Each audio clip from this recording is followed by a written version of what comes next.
My son-in-law framed me for a crime I did not commit and sent me to prison for 5 years, just to steal the company I built with my own hands.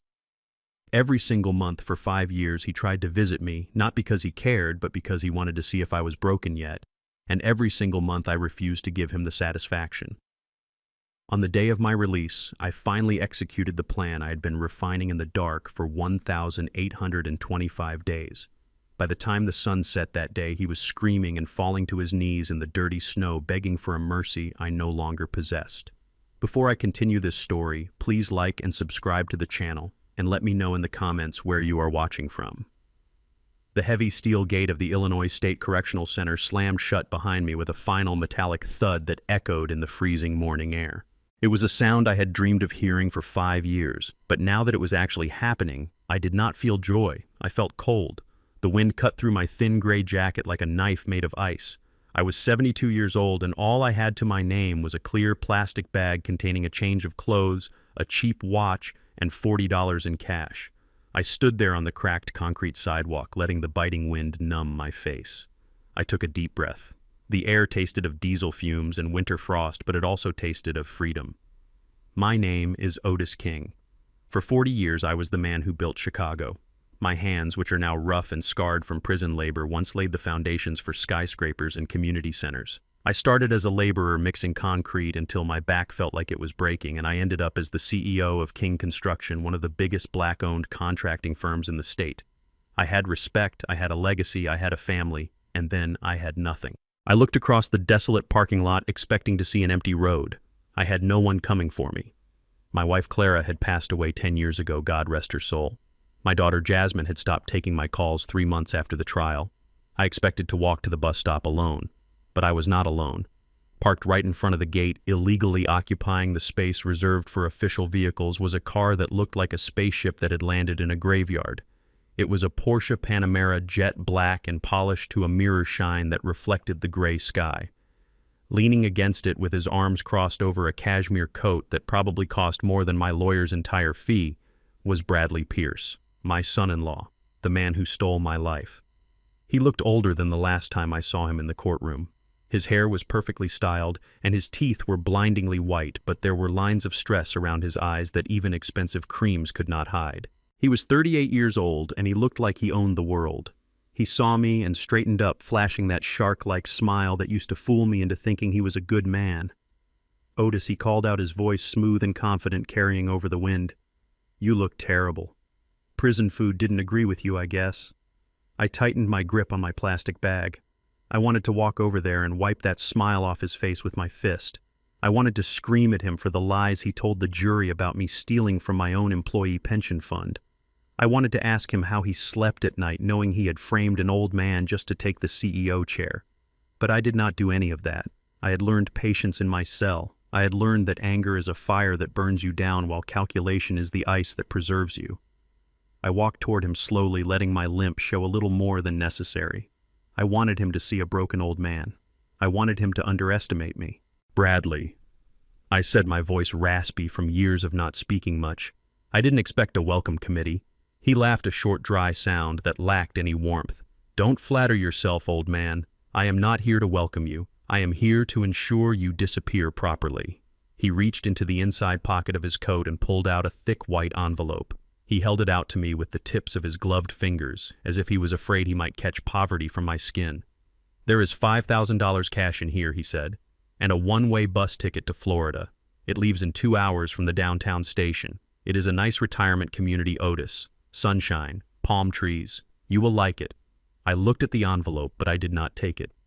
"Why?" I asked. "Why are you doing this, Bradley? You already took the company. You took the house. You took my reputation. Why are you here?" He sighed dramatically and stepped closer, dropping his voice to a conspiratorial whisper. "Because of Jasmine. She is fragile, Otis. These past 5 years have been hard on her. The shame of having a father who is a convicted felon nearly destroyed her social standing. We are finally in a good place. We are moving in high circles now. The last thing she needs is her criminal father showing up on our doorstep begging for a place to stay. Jasmine knows I didn't do it," I said quietly, though a seed of doubt had been planted in my heart years ago. "Does she?" Bradley asked, tilting his head. Or does she know what the court proved? That you were senile, that you were greedy, that you stole from the very workers you claim to protect. She hates you, Otis. She cried when she signed the restraining order, but she signed it all the same. She does not want to see you, ever. The pain of those words hit me harder than the cold wind. Jasmine was my little girl. I had built that company for her.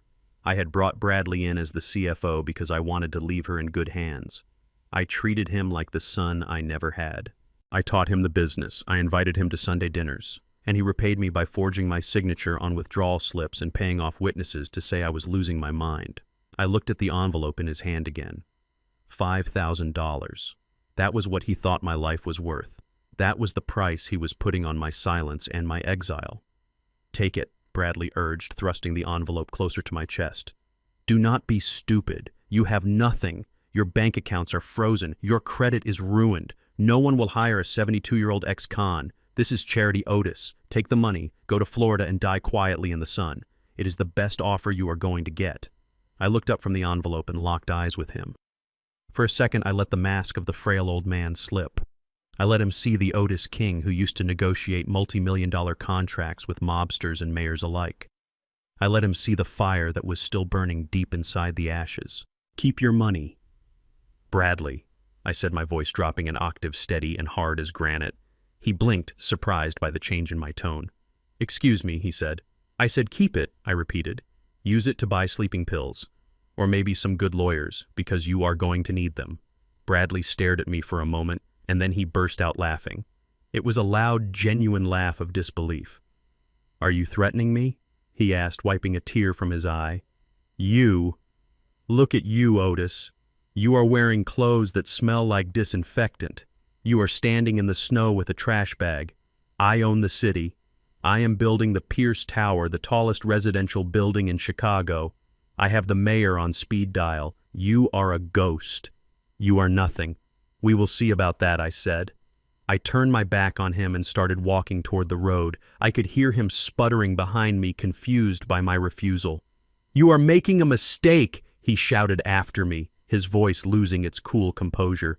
If you stay in Chicago, I will make your life a living hell. I will have the police on you for harassment if you come within 500 feet of my house. You will freeze to death on the streets, Otis. Do you hear me? You will die alone. I kept walking. I did not look back. I raised my hand and hailed a beat-up yellow taxi that was cruising past the prison looking for a fare. The driver, a young man with tired eyes, looked at me suspiciously as I opened the door. I do not have much cash, I told him, showing him the $40 from my release fund. Can you get me to the south side? He looked at the prison gate, then at me, and then he nodded. Get in, Pops. As the taxi pulled away, I looked out the rear window. Bradley was still standing there next to his Porsche, the white envelope still in his hand. He looked small in the rearview mirror. He looked like a man who thought he had won a game of chess without realizing his opponent had not even made his first move yet. He thought he had broken me. He thought prison had made me weak. He did not understand that prison is a forge. If you go in soft, you come out destroyed, but if you go in hard, you come out unbreakable. I sat back against the torn vinyl seat of the taxi and closed my eyes. The heater was rattling and blowing lukewarm air, but it felt like luxury after 5 years of drafty cells. Where to on the south side, the driver asked, watching me in the mirror. Take me to Marcus's Auto Repair on 47th Street, I said. You got family there? The driver asked, making conversation. Something like that, I murmured. I looked out the window as the gray landscape of the prison faded into the outskirts of Chicago. The city was changing. I could see new cranes on the skyline. I could see the skeleton of the Pierce Tower rising in the distance, dominating the view. It was supposed to be my legacy. It was supposed to be the King Tower. Now it bore the name of the man who stole it. My mind drifted back to the day of my arrest, the police coming into my office, the handcuffs, the look of mock horror on Bradley's face, the way he held Jasmine while she cried, telling her daddy had made a mistake. He had played the role of the concerned son-in-law perfectly. He had told the press he was devastated, but he would step up to save the company.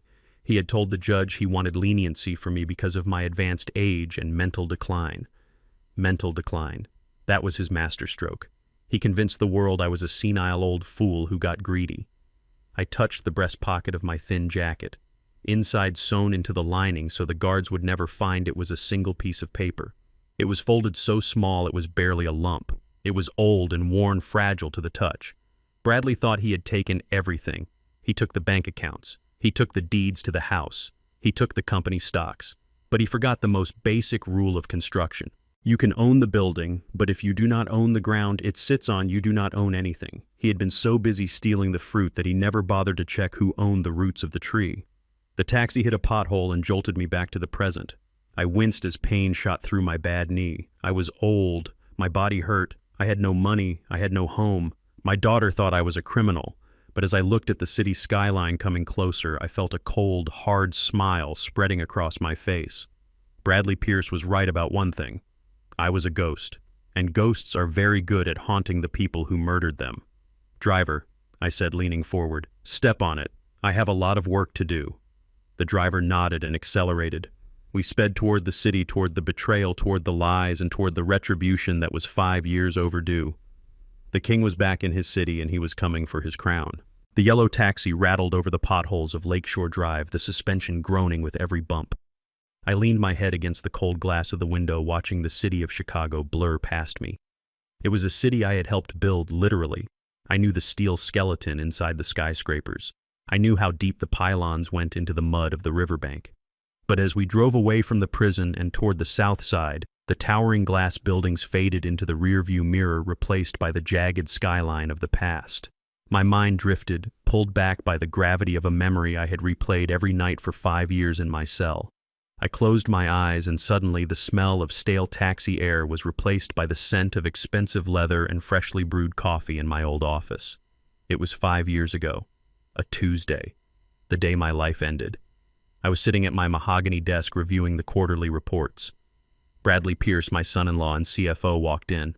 He was wearing a navy blue suit, the kind that cost more than a foreman's yearly salary. He looked concerned, his brow furrowed in a performance that in hindsight was worthy of an Academy Award. "Dad, we need to talk," he said, closing the door softly behind him. "It's about the employee pension fund." I looked up, confused. "What about it, Bradley? We just topped it up last month." He placed a folder on my desk. His hands were shaking slightly. A nice touch. He opened it to reveal a series of withdrawal slips. My signature was scrawled at the bottom of each one, thick, heavy strokes in black ink. It looked like my signature. It felt like my signature. But I had never signed them. "The auditors found these this morning," Bradley said, his voice dropping to a whisper. $3 million, Otis. Gone. Transferred to an offshore shell company. I stood up so fast my chair fell backward. "That is impossible. I never touched that money. That is for the workers. That is for the men and women who break their backs for us." Bradley walked around the desk and put a hand on my shoulder. "I know you think that, Dad. I know you believe it. But we have noticed things. You have been forgetting meetings. You have been confusing names. Jasmine and I, we are worried. The doctor said early onset dementia can manifest as paranoia and erratic financial behavior." I shoved his hand away. "I am not senile, Bradley, and I am not a thief." Just then the office door burst open. It wasn't my secretary. It was 2 detectives from the Financial Crimes Division. Behind them stood my daughter Jasmine. She was crying, her hands covering her mouth. "Daddy," she sobbed. "Bradley told me. He told me you were confused. Why did you do it?" I looked at her, my heart shattering. "Jasmine, baby, no. He is lying." But Bradley stepped between us, playing the protector. "Officer, please be gentle with him. He is not well. He does not know what he is doing. Look at him. He is confused. He is an old man who lost his way." I tried to lunge at him, to grab him by his silk tie and shake the truth out of him. But the detectives were on me instantly. I felt the cold steel of handcuffs bite into my wrists. I saw the flash of satisfaction in Bradley's eyes, gone in an instant, replaced by that mask of sorrow. He had framed me. He had forged my signature, stolen the money, and then used my age against me. He painted me as a greedy, senile old man robbing his own people. And because he was young, white, and polished, and I was just an old black contractor from the South Side, the world believed him. The taxi hit a massive pothole, jolting me back to the present. I gasped the phantom sensation of handcuffs still on my wrists. I looked at my hands. They were wrinkled, scarred, and empty, but they were free. We were crossing into the south side now. The scenery had changed. The luxury condos were gone, replaced by brick row houses, boarded-up storefronts, and the resilient hustle of my people. This was where I came from. This was where Otis King was made. Bradley thought sending me to Florida with a bus ticket would erase me. He didn't understand that you can't exile a man from his own soul. "Driver, pull in there," I said, pointing a shaking finger at a faded sign on the corner of 47th Street. Marcus's Auto Repair. The building was a converted warehouse, the brick painted a peeling blue. Tires were stacked high by the entrance like rubber totem poles. It looked run down to anyone else, but to me it looked like a fortress. The taxi screeched to a halt. The meter read $45. I reached into my pocket and pulled out the old leather wallet they had returned to me at the prison. Inside was my debit card from the private bank I had used for 30 years. I knew there should be money in there, personal savings that had nothing to do with the company. I handed the card to the driver. He swiped it on his mobile terminal. Beep. Declined. He frowned and swiped it again. Beep. Declined. "Try it again," I said, feeling a cold sweat break out on my forehead. "There is money on that card." The driver looked at me in the rearview mirror, his eyes narrowing. "It says, card canceled, Pops. Reported stolen or lost. Account frozen. Do you have cash?" I felt the blood drain from my face. Bradley. Of course. He had power of attorney. Or he had forged it. He had systematically cut every lifeline I had. He didn't just want me out of town. He wanted me destitute. He wanted me to have no choice but to use that $5,000 he offered to accept his charity to be the beggar he claimed I was. I stammered, checking my pockets. "I only had the $40 from the prison. I was $5 short." The driver turned around, his face hardening. "Look, old man, don't try to play me. If you can't pay, I'm calling the cops. I don't work for free." The humiliation burned my throat. I was Otis King. I used to sign checks for millions of dollars without blinking. And now I was about to be arrested for $5. Suddenly, a heavy metal rolling door groaned open from the garage. A man stepped out, wiping grease from his hands with a red rag. He was huge, built like a linebacker with graying hair and a face that had seen too many hard winters. He wore oil-stained coveralls with the name Marcus embroidered on the chest. He looked at the taxi, then at me in the back seat. He stopped wiping his hands. He squinted as if seeing a ghost. Then he walked over to the driver's window. He leaned down, his massive frame blocking out the sun. "How much does he owe you?" Marcus asked, his voice deep and gravelly like a cement mixer. "45. And he's short," the driver snapped. Marcus reached into his greasy coveralls, pulled out a wad of cash, peeled off a 50 and tossed it through the window. "Keep the change. Now get lost." The driver didn't argue. He took the money and unlocked the doors. I stepped out onto the cracked pavement, my legs feeling weak, not from age, but from shame. The taxi sped off, leaving me standing there in the cold wind with my plastic bag. I couldn't look Marcus in the eye. I had hired him 20 years ago when no one else would give him a chance because of a juvenile record. I had helped him buy this shop, and now he was paying my cab fare, Mr. Otis, Marcus said softly. I looked up. He wasn't looking at me with pity. He was looking at me with respect, with loyalty. "I thought you were dead," Marcus said, "or gone. The news said you were in a facility upstate." "I was," I said. "I'm out, Marcus." He nodded slowly. He didn't ask questions. He didn't ask if I was guilty. He knew. Marcus always knew who the real crooks were. "Come inside, boss. It's freezing out here." We walked into the garage. It smelled of motor oil, old rubber, and stale coffee. It was the best smell in the world. It smelled honest. Marcus led me to the small office in the back, cluttered with car parts and old calendars. He cleared a stack of invoices off a chair. "Sit," he commanded. "You look like you walked here from hell." "Close enough," I muttered. Marcus went to a metal cabinet in the corner. It was covered in rust and stickers. He moved a heavy stack of brake pads, revealing a false panel in the back. He pried it open with a screwdriver and pulled out a small, heavy metal box. It was an old ammunition case painted olive drab, chipping away to reveal the steel beneath. He placed it on the desk in front of me with a heavy thud. "You told me to keep this safe," Marcus said. 5 years ago, the day before the arrest. You called me and said, "Come get the box. Don't open it. Don't let anyone see it. Just hide it." I ran my hand over the cold metal of the box. I remembered that day. I had felt the walls closing in. I had seen the way Bradley was looking at the books, the way he stopped talking when I entered the room. My gut had told me a storm was coming. I didn't know it would be a hurricane, but I knew I had to bury a seed if I wanted the tree to survive. "Is it all there?" I asked. "I haven't touched it," Marcus said. "I slept with a shotgun under my bed for the first year thinking someone would come for it.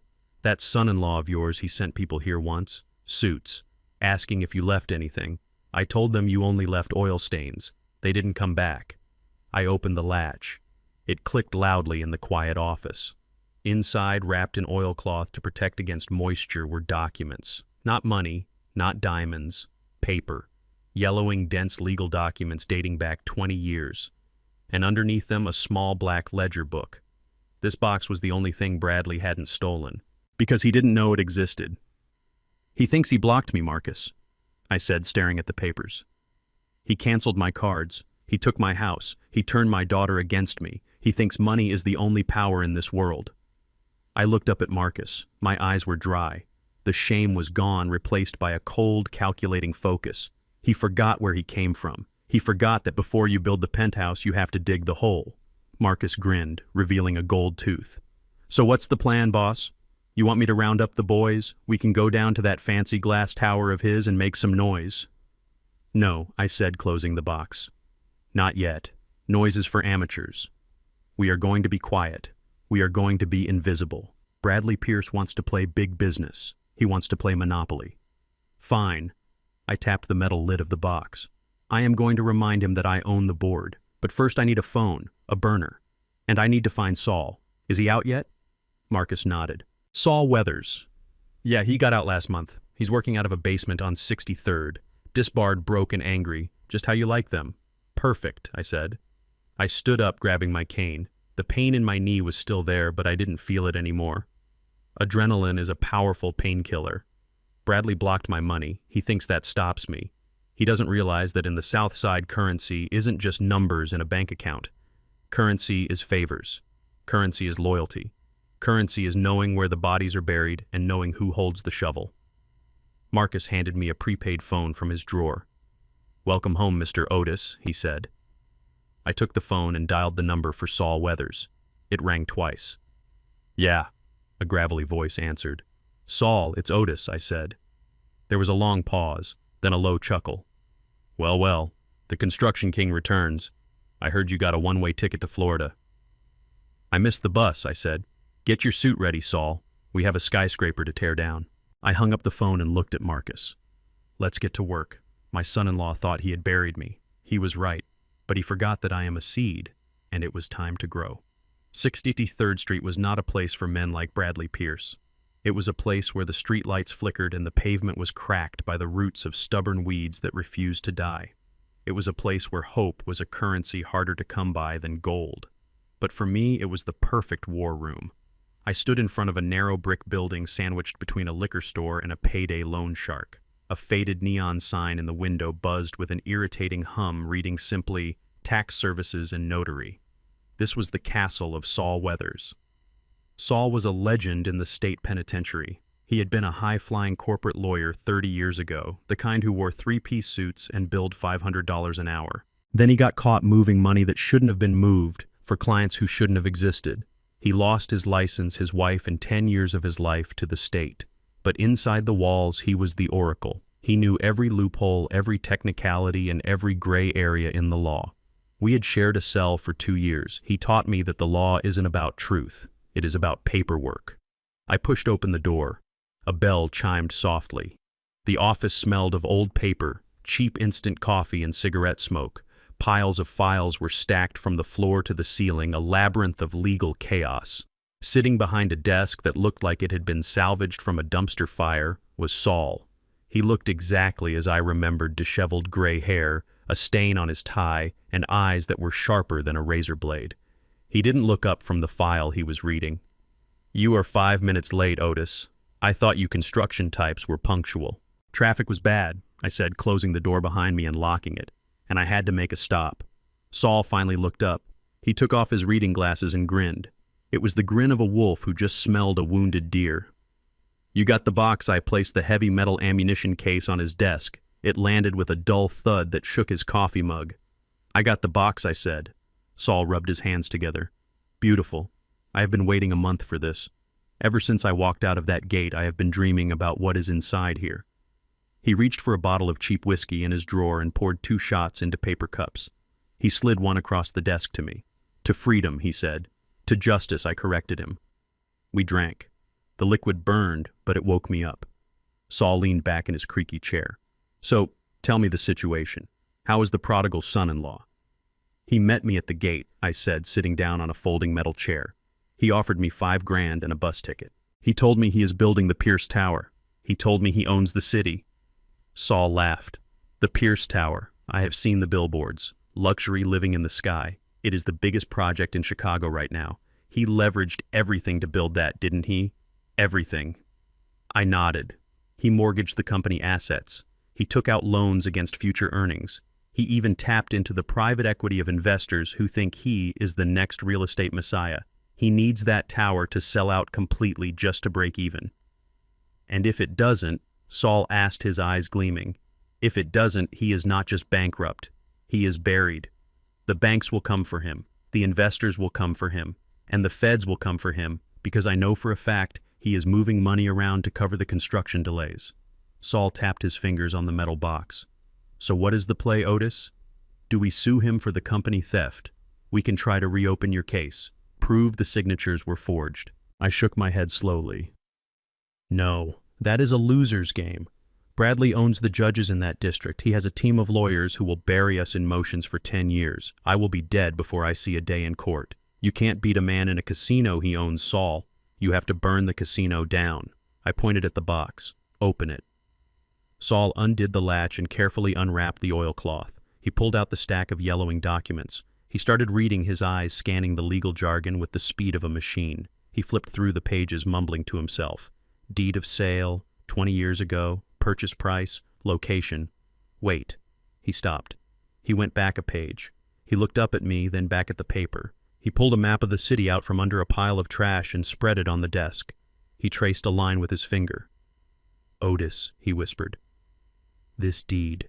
This isn't for the building." "No," I said softly. "This is for the land." Saul said, his voice rising in excitement. "The actual plot. 400 North Lake Shore Drive. You bought this personally. Not through the company." I leaned forward, resting my elbows on my knees. 20 years ago, that land was a dump. Nobody wanted it. The city was selling it for pennies. I bought it with my own savings. Cash. I didn't want the company to carry the liability if the environmental cleanup was too expensive. So I kept it in my name. "And the company?" Saul asked. "I leased it to the company," I explained. "A ground lease. 99 years. "No," I smiled. "That is what Bradley thinks. He saw the file labeled lease agreement in the company archives and assumed it was standard. He never checked the expiration date. He never checked the fine print because he was too busy looking at the assets he could steal." I reached over and flipped the document to the last page. "Look at the term, Saul." Saul adjusted his glasses and read out loud. "Term of lease. 20 years. Commencing on January 15th, 2004. Ending on..." He stopped. He looked at the calendar on his wall. He looked back at me. His face went pale, and then it turned a bright shade of red as he started to laugh, a deep belly-shaking laugh. "January 15th, 2024, he choked out. "That is tomorrow. Otis, that is tomorrow." "Exactly," I said. "Tomorrow is the grand opening of the Pierce Tower. Tomorrow is the day he cuts the ribbon. And tomorrow is the day his lease on the ground expires." Saul slammed his hand on the desk. "And the reversion clause." "Tell me there is a reversion clause." "Read paragraph 14C, I said. Saul scrambled to find it. "Upon expiration of this lease, if the lessee has not renewed the agreement in writing at least 6 months prior to the termination date, all improvements, structures, and fixtures constructed upon the said land shall revert to the sole ownership of the lessor without compensation." Saul dropped the paper. He looked at me with pure awe. "Improvements and structures," he whispered. "That means the tower. The whole damn tower. He built a $500 million skyscraper on my dirt, Saul," I said, my voice cold. "And tomorrow at noon, that dirt stops being his playground." The lease expires. The land is mine. And everything sitting on that land becomes mine. Saul stood up and started pacing around the small office. This is diabolical. This is beautiful. He doesn't know. He has no idea, I said. He fired the old legal team 5 years ago when he took over. He hired cheap corporate lawyers who only look at digital files. The original deed and the wet ink lease were in that box. The copy in the office was destroyed in a flooding accident in the archives room 3 years ago. I heard about it from Marcus. Bradley thinks the digital record says 99 years because that's what he told his data entry clerks to type in when they migrated the system. He believes his own lie. Saul poured another shot of whiskey. So we don't sue him. We just show up. We evict him, I said. But we have to be careful. Saul warned his lawyer, brain kicking back in. If we move too early, he can file for an emergency injunction. He can claim administrative error. He can try to force a renewal. That is why we need leverage, I said. We need to make sure that when the hammer drops, he has no friends left to call. We need to weaken him first. I need to know where his money is really coming from. I need to know who he is sleeping with. I need to know which inspectors he bribed. I looked at the stack of files in the box. There is a black ledger in there too. It contains the names of every favor I did for every contractor, union leader, and city official in this town for 40 years. I picked up the ledger and held it up. Bradley thinks power is money. Power is people, Saul. And a lot of people in this city still owe Otis King a favor. Saul sat back down, a wicked smile playing on his lips. So what is the first move? We rattle the cage, I said. We make him nervous. We make him make mistakes.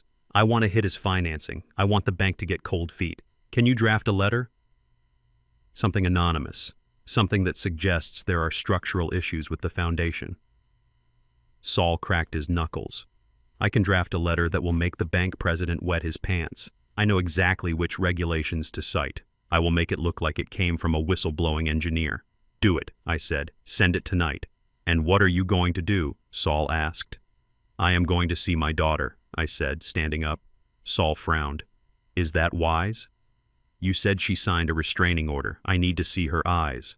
Saul, I need to know if she is part of this or if she is a victim too. If she is with him, she goes down with him. But if there is any part of my little girl left in there, I have to try to pull her out of the wreckage before the building collapses. Saul nodded. Be careful, Otis. A wounded animal is dangerous, but a rich man who is about to lose everything is lethal. I buttoned my thin jacket. I am not afraid of him, Saul. I survived 5 years in a cage with murderers and rapists. Bradley Pierce is just a boy playing dress-up in a man's suit. I walked to the door and paused, looking back at the dingy office. It wasn't much, but it was ground zero. Get some sleep, Saul. Tomorrow we start taking back my city. Brick by brick.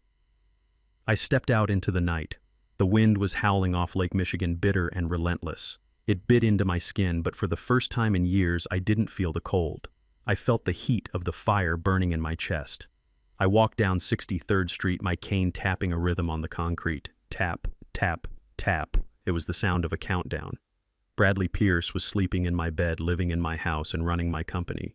He was probably dreaming of his grand opening of the champagne of the applause. Let him sleep. Let him dream. Because when he wakes up, he is going to find out that the boogeyman is real. And the boogeyman has the deed to the land under his feet. The Drake Hotel stands like a limestone fortress on the edge of Lake Michigan, a monument to old money in Chicago history. I knew the building well, not because I stayed in the guest suites, but because my company had renovated the grand ballroom 15 years ago. I knew that the service entrance on the north side had a faulty latch that the staff propped open with a brick during shift changes. I knew the corridors that led from the kitchen to the main floor were a maze of steam and shouting chefs, where an old man in a waiter's jacket could vanish like smoke. Tonight was the Winter Gala, the kind of event where a ticket cost more than my father made in a lifetime. It was a parade of diamonds, furs, and fake smiles. It was exactly the kind of place Bradley Pierce loved to preen. I had spent the last of the cash Marcus gave me on a second-hand tuxedo from a pawn shop on State Street. It smelled faintly of mothballs, and the sleeves were a half-inch too short, but in the dim light of the service corridor, I looked enough like a servant to pass. I slipped through the kitchen, dodging trays of filet mignon and flutes of champagne, my heart hammering against my ribs, not from fear of getting caught, but from the terror of what I might find. I stepped out from behind a velvet curtain and into the ballroom. The noise hit me first, a wall of polite chatter and string quartet music that sounded like a funeral march disguised as a celebration. Crystal chandeliers the size of small cars hung from the ceiling, casting a golden glow over the crowd. I scanned the room, my eyes moving with the precision of a surveyor looking for cracks in a foundation. I ignored the politicians I used to donate to. I ignored the developers I used to outbid. I was looking for only one thing. Then I saw her. Jasmine was standing near the ice sculpture, a frozen swan that was slowly melting under the hot lights. My breath caught in my throat. My little girl. The last time I saw her in the courtroom 5 years ago, she had been angry, vibrant, and full of righteous indignation. She had looked like a warrior, even if she was fighting on the wrong side. Now she looked like a ghost. She was wearing a silver gown that clung to her frame, but there was nothing to cling to. She was skeletal. Her collarbones jutted out sharp enough to cut glass. She was wearing a diamond necklace heavy and thick that looked less like jewelry and more like a collar. Her hair was pulled back so tight it pulled at her skin, giving her a permanent look of surprise or terror. But it was her eyes that broke my heart. They were dull. The fire was gone. They were the eyes of a person who had learned that speaking only brings pain. She was holding a glass of sparkling water with both hands, and I could see the tremors from 30 feet away. She was shaking. I started to move toward her, weaving through the crowd. I had to be careful. I had to be gentle. If I startled her, she might shatter. Bradley was nowhere to be seen. He was probably working the room, charming investors, selling them condos in a tower that stood on land he did not own. This was my chance. I reached her side and whispered her name. Jazzy. She didn't turn around. She froze. Her shoulders hunched up as if she expected a blow. The glass in her hands rattled against her ring. Jazzy, it is me. It is Daddy. She turned slowly. When she saw me, her face didn't light up with recognition. It filled with panic. She took a step back, bumping into a waiter with a tray of empty glasses. The crash of breaking glass silenced the nearby conversations, but Jasmine didn't seem to notice. She was staring at me like I was a monster from a nightmare. No, she whispered. You are not here. You're in prison. You are not here. I am out, baby. I got out yesterday. I came to see you. I reached out a hand to touch her arm, just a gentle touch to let her know I was real. But the moment my fingers grazed her skin, she flinched so violently she almost fell over. Don't touch me, she gasped, her voice rising in hysteria. He said you would come. He said you would try to trick me. Who said that, Jazzy? Bradley. He said you are sick. She recited the words, sounding rehearsed like a script she had been forced to memorize. He said you have dementia. He said you get violent when you are confused. Please go away. I do not want to be hurt again. The word hung in the air between us. Again. I felt a cold rage spread through my veins, colder than the winter wind outside. Hurt again. I had never laid a hand on my daughter in my life. I had never raised my voice to her. Who had been hurting her? Jasmine, look at me. Look at my eyes. Do I look confused? Do I look sick? I am your father. I built your first treehouse. I taught you how to read blueprints. That man is lying to you. She looked at me, and for a second, just a fraction of a second, I saw a flicker of the old Jasmine. I saw a desperate plea for help behind the wall of fear. She opened her mouth to speak, her lip trembling. Daddy, she whispered. But before she could say another word, a heavy hand landed on her shoulder. It wasn't a comforting touch. It was a claim of ownership. There you are, darling. Bradley's voice boomed smooth and loud enough for the gathering crowd to hear. I was wondering where you wandered off to. He stepped between us, shielding her from me, but also blocking her view of me. He looked at me with a mix of mock pity and sharp triumph. He was wearing a tuxedo that fit perfectly, and he looked every inch the grieving son-in-law dealing with a difficult relative. Otis, he said, shaking his head. I told you not to come here. Look what you are doing to her. She is shaking. He turned to the crowd, raising his voice just enough to be heard by the curious onlookers. I apologize, everyone. My father-in-law is not well. He has episodes. He forgets where he is. He is lying, I said, my voice low and dangerous. Ask her, Bradley. Ask her if she wants to talk to her father without you standing on her neck. Bradley tightened his grip on Jasmine's shoulder. I saw her wince. He smiled at me, a cold, dead smile that didn't reach his eyes. "Jasmine, darling, tell him. Tell him to leave. Tell him you are afraid." Jasmine looked down at the floor. She looked at Bradley's shiny, patent leather shoes. She took a shallow breath. "Please leave," she whispered to the floor. "You are upsetting my husband." It was like a knife in my gut. Upsetting her husband. Not upsetting her. She was programmed. She was trying to protect herself by protecting his ego. "Security," Bradley called out, snapping his fingers. Two large men in dark suits materialized from the crowd. They weren't hotel security. They were private muscle. I recognized the type. Ex-cops or failed military who enjoyed hurting people for a paycheck. "Escort Mr. King out," Bradley commanded, "and make sure he doesn't hurt himself, or anyone else." The guards grabbed my arms. I didn't fight them. I was 72 years old and I had a bad knee. If I fought, I would end up on the floor and Bradley would win the optical war. I needed to walk out with dignity. I shook them off for a second and fixed Bradley with a stare that would have peeled paint off a wall. "You think you have won," I said quietly so only he and Jasmine could hear. "You think because you broke her spirit, you have won the war. But you forgot one thing, Bradley. You can break glass, but you cannot break steel. And she is my daughter. She is made of steel, even if she doesn't remember it yet." "Get him out of here," Bradley hissed, his mask slipping for a millisecond. The guards dragged me toward the exit. The crowd parted, murmuring about the poor, crazy old man and the saint of a son-in-law who took care of him. I looked back over my shoulder. Bradley was whispering something in Jasmine's ear. She was nodding rapidly, tears streaming down her face, ruining her makeup. He took a handkerchief and wiped her face, not with tenderness, but with the annoyance of someone cleaning a stain off a car seat. They threw me out the side door into the alley behind the hotel. I stumbled and fell onto the wet pavement, scraping my palms. The heavy metal door slammed shut, sealing the warmth and the lies inside. I sat there on the cold asphalt for a long time. My knee was throbbing. My cheap tuxedo was ruined. I was humiliated. I was alone.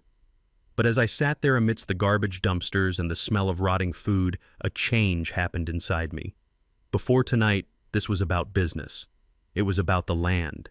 It was about the building. It was about proving I was innocent and getting my company back. It was a game of chess. But now it was war. I had seen the bruises on her soul. I had seen the way she flinched. Bradley Pierce hadn't just stolen my money, he had stolen my daughter's light. He had taken a vibrant, intelligent woman and turned her into a terrified animal to feed his own ego. He was gaslighting her. He was isolating her. He was making her doubt her own reality so she would be dependent on him. It was the oldest trick in the abuser's handbook. I pulled myself up using a dumpster for support. I brushed the dirt off my knees. I reached into my pocket and pulled out the burner phone Marcus had given me. I dialed Saul's number. It was late, but I knew he would be awake. "Otis," Saul answered. "How did it go? Did you see her?" "I saw her," I said. My voice was steady, but it was vibrating with a new kind of intensity. And Saul asked, "Change of plans, Saul. What do you mean, change of plans? Are we not going after the building? We are going after everything," I said, looking up at the towering silhouette of the hotel. "But the priority has shifted. I don't just want to bankrupt him, Saul. I want to destroy him. I want to strip him naked and leave him with nothing but his shame." "Why, Otis? What happened?" "He hurt her, Saul. He broke my little girl." There was a silence on the line. Then Saul spoke, his voice dropping low. "Then let's burn it all down, Otis. Let's burn it all down." I hung up the phone. I looked at the service entrance one last time. "Hold on, Jazzy," I whispered into the night. "Daddy is coming, and I am bringing a sledgehammer." I turned and walked into the darkness of the alley.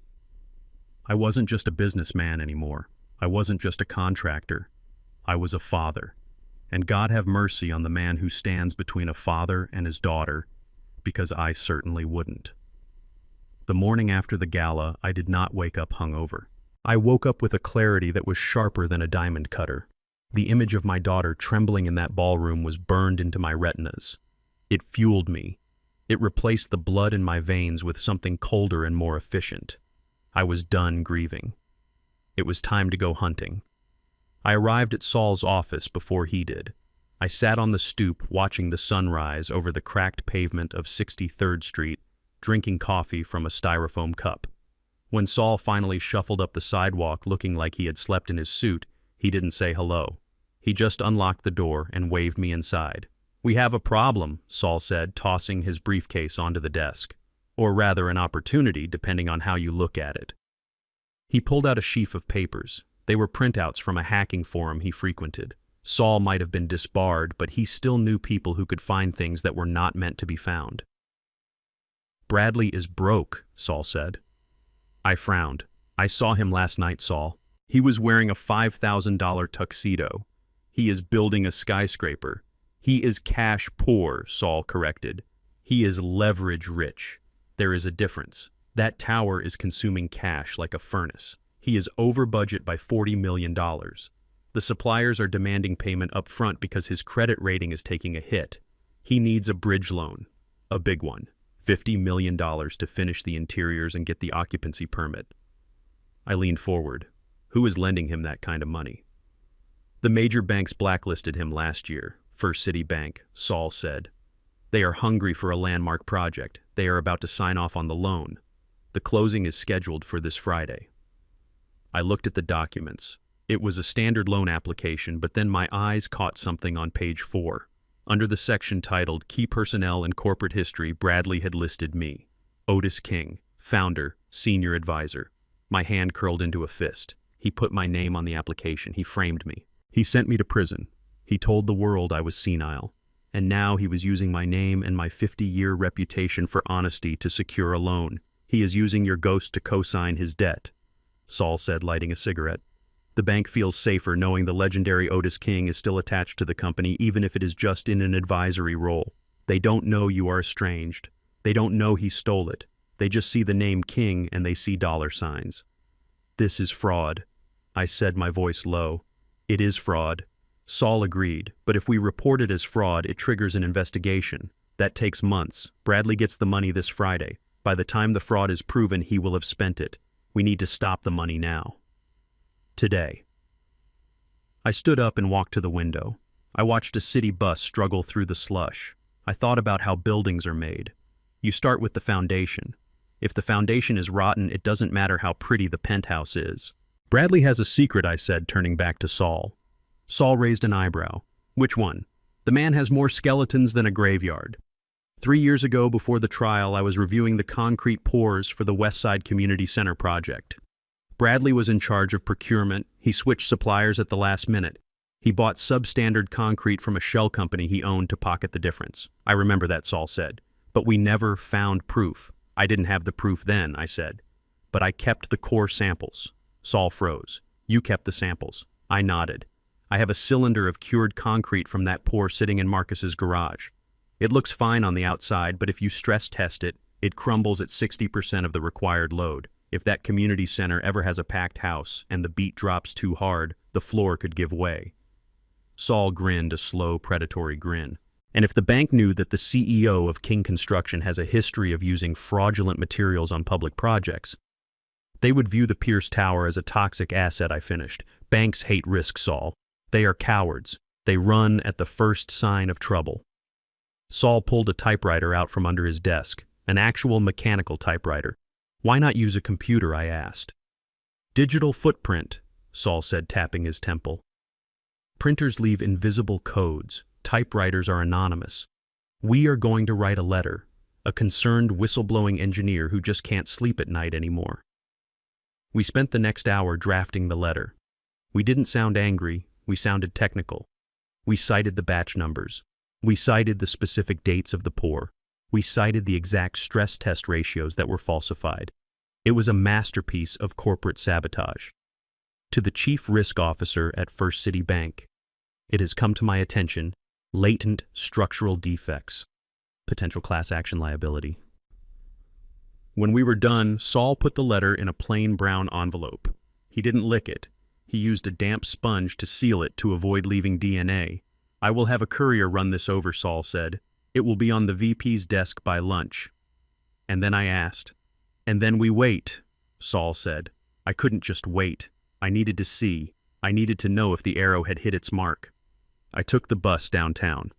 I wore my mechanic's coveralls and a beanie pulled low over my face. I looked like just another janitor or maintenance worker. I walked into the lobby of the First City Bank building. It was a cathedral of marble and glass. I sat on a bench near the elevators pretending to read a newspaper. At 2 o'clock, Bradley walked in. He looked like $1 million. He was flanked by 2 junior associates carrying thick leather binders. He was smiling, shaking hands with the security guard, acting like he already owned the vault. He got into the elevator, going up to the executive suites on the 40th floor. I waited. 30 minutes passed, then 45. Usually these closings are ceremonial. The deal is already done. They just sign the papers and drink the champagne. It should have been over in 20 minutes. An hour passed. Then the elevator doors opened. Bradley didn't walk out. He stormed out. His face was a shade of red I had never seen before. It was the color of raw meat. He was shouting at one of his associates, oblivious to the people in the lobby. "What do you mean, pending internal review?" he screamed, his voice echoing off the marble walls. "We had a deal. They can't just pause a $50 million wire because of some anonymous piece of paper." "Sir, please lower your voice," the associate pleaded, looking terrified. "Don't tell me what to do," Bradley roared. "Get the legal team on the phone. This is sabotage. It is the competition. It is those bastards at Turner Construction. They are trying to bleed me out." I lowered my newspaper just an inch, watching him over the top of the sports section. He was unraveling. He was pacing in circles, running his hands through his perfect hair, messing it up. He looked at his watch, then at his phone, then back at the elevator. "They want a core sample," he spat out. "They want to drill into the West Side Center.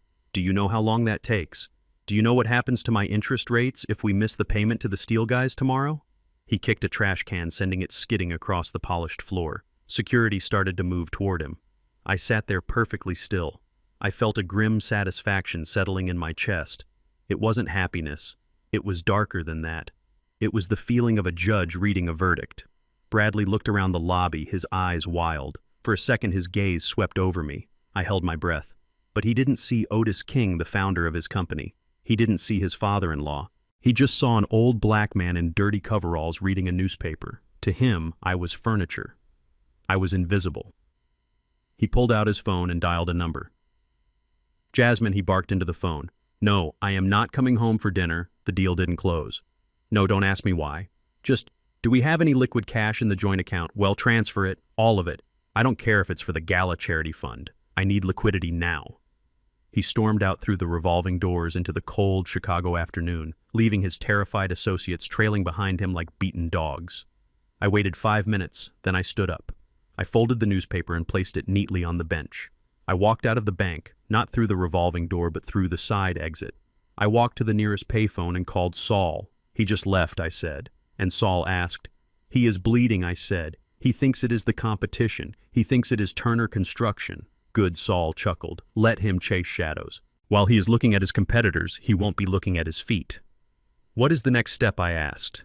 "He is desperate," Saul said. "He just lost his bridge loan. He is going to need fast cash to keep the lights on at the site. When a man like Bradley gets desperate, he gets sloppy. He will start cutting corners on safety. He will start squeezing his workers." "I know," I said. "And when he does, the workers will push back." I hung up the phone. I walked toward the bus stop, but then I stopped. I looked up at the skyline where the cranes of the Pierce Tower were visible in the distance. It was a beautiful building. I had to admit that. The design was sleek, modern, ambitious. It was a tragedy that it was built on a foundation of lies. Bradley was right about one thing. He was being sabotaged. But he was wrong about the source. It wasn't a rival corporation. It wasn't the market. It was the janitor he ignored in the lobby. It was the father he discarded. It was the past he tried to bury. I got on the bus heading back to the South Side. I touched the burner phone in my pocket. I had one more call to make tonight. I needed to call Big Mike at the concrete union. If Bradley was going to start squeezing the workers, I wanted to make sure the workers knew exactly who to squeeze back. The trap was set. The credit line was cut. Now we would watch him suffocate. And the best part was, he still thought he was fighting a war against the world when he was actually fighting a war against a ghost. The grand ballroom of the Palmer House Hilton is a place where history whispers from the gold leaf ceilings and the velvet curtains. I have been to this room 100 times. I have accepted awards on this stage. I have shaken hands with mayors and governors under these crystal chandeliers. Tonight I was back, but I was not wearing a tuxedo and I was not sitting at the head table. I was wearing a gray polyester jumpsuit that smelled of industrial bleach, and I was pushing a cart filled with dirty dishes. I was part of the invisible army that makes the city run. The cleaners, the servers, the people who wipe up the spills so the rich folks don't stain their Italian shoes. It was a disguise that was better than any mask. When you wear a jumpsuit and keep your head down, you cease to be a person. You become a function. You become furniture. On the stage, standing behind a podium made of polished oak, was Bradley Pierce. He looked immaculate. The spotlight hit his blonde hair, creating a halo that made him look like a saint. He was giving the keynote speech for the Chicago Business Ethics Alliance. The irony was so thick I could taste it like bile in the back of my throat. Integrity. Bradley said, his voice booming through the speakers smooth as silk. Integrity is not just a word. It is the foundation of everything we build at King Construction. When I took over from my father-in-law, I made a promise to build a future that is transparent, a future that is honest, a future that Chicago can be proud of. Applause rippled through the room, polite applause from men and women who would sell their own mothers for a percentage point. I pushed my cart slowly, weaving through the tables. I kept my eyes on the floor, but my ears were tuned to a specific frequency.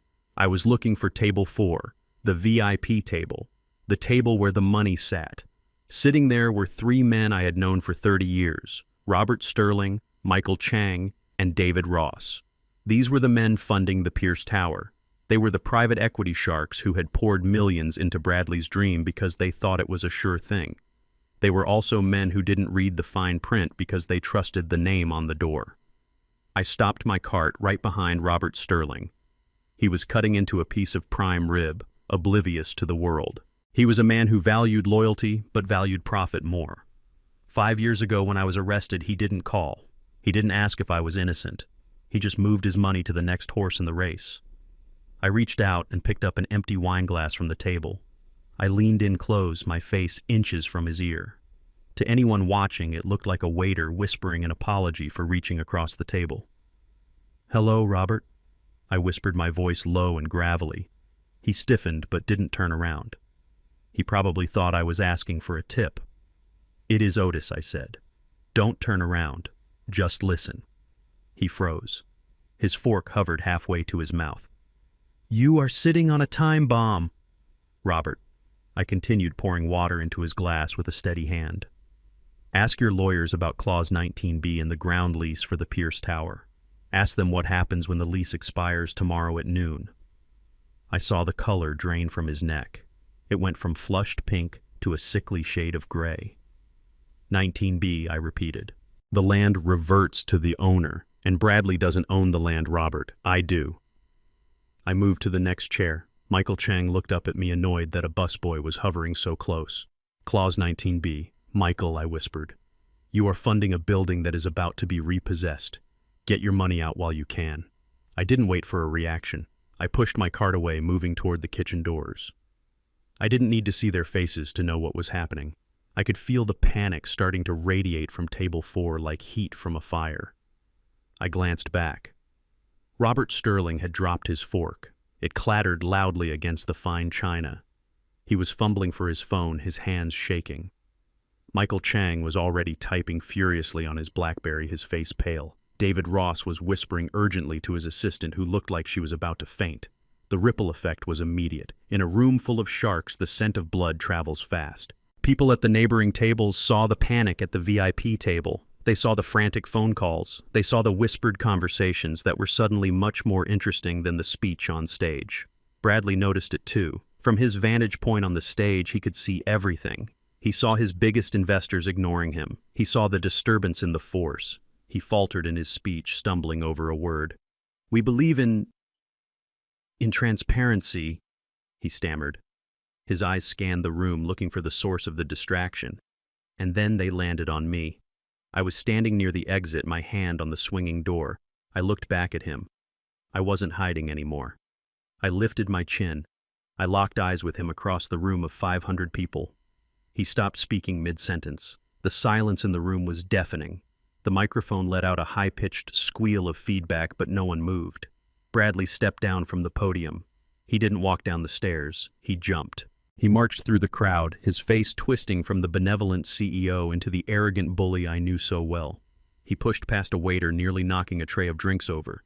He was coming for me. The crowd parted, watching the spectacle. They didn't know who I was. They just saw a janitor staring down the keynote speaker. Bradley stopped 5 feet away from me. He was breathing hard, his face flushed with rage. He looked at my gray jumpsuit. He looked at my worn-out shoes. He looked at the cart of dirty dishes. And then he smiled. It was a cruel, ugly smile. "Well, well," he said loud enough for the back row to hear. "Look who we have here." I didn't know the prison work release program was catering this event. A few people chuckled nervously. Most just stared. "What are you doing here, Otis?" Bradley sneered, stepping closer, invading my personal space.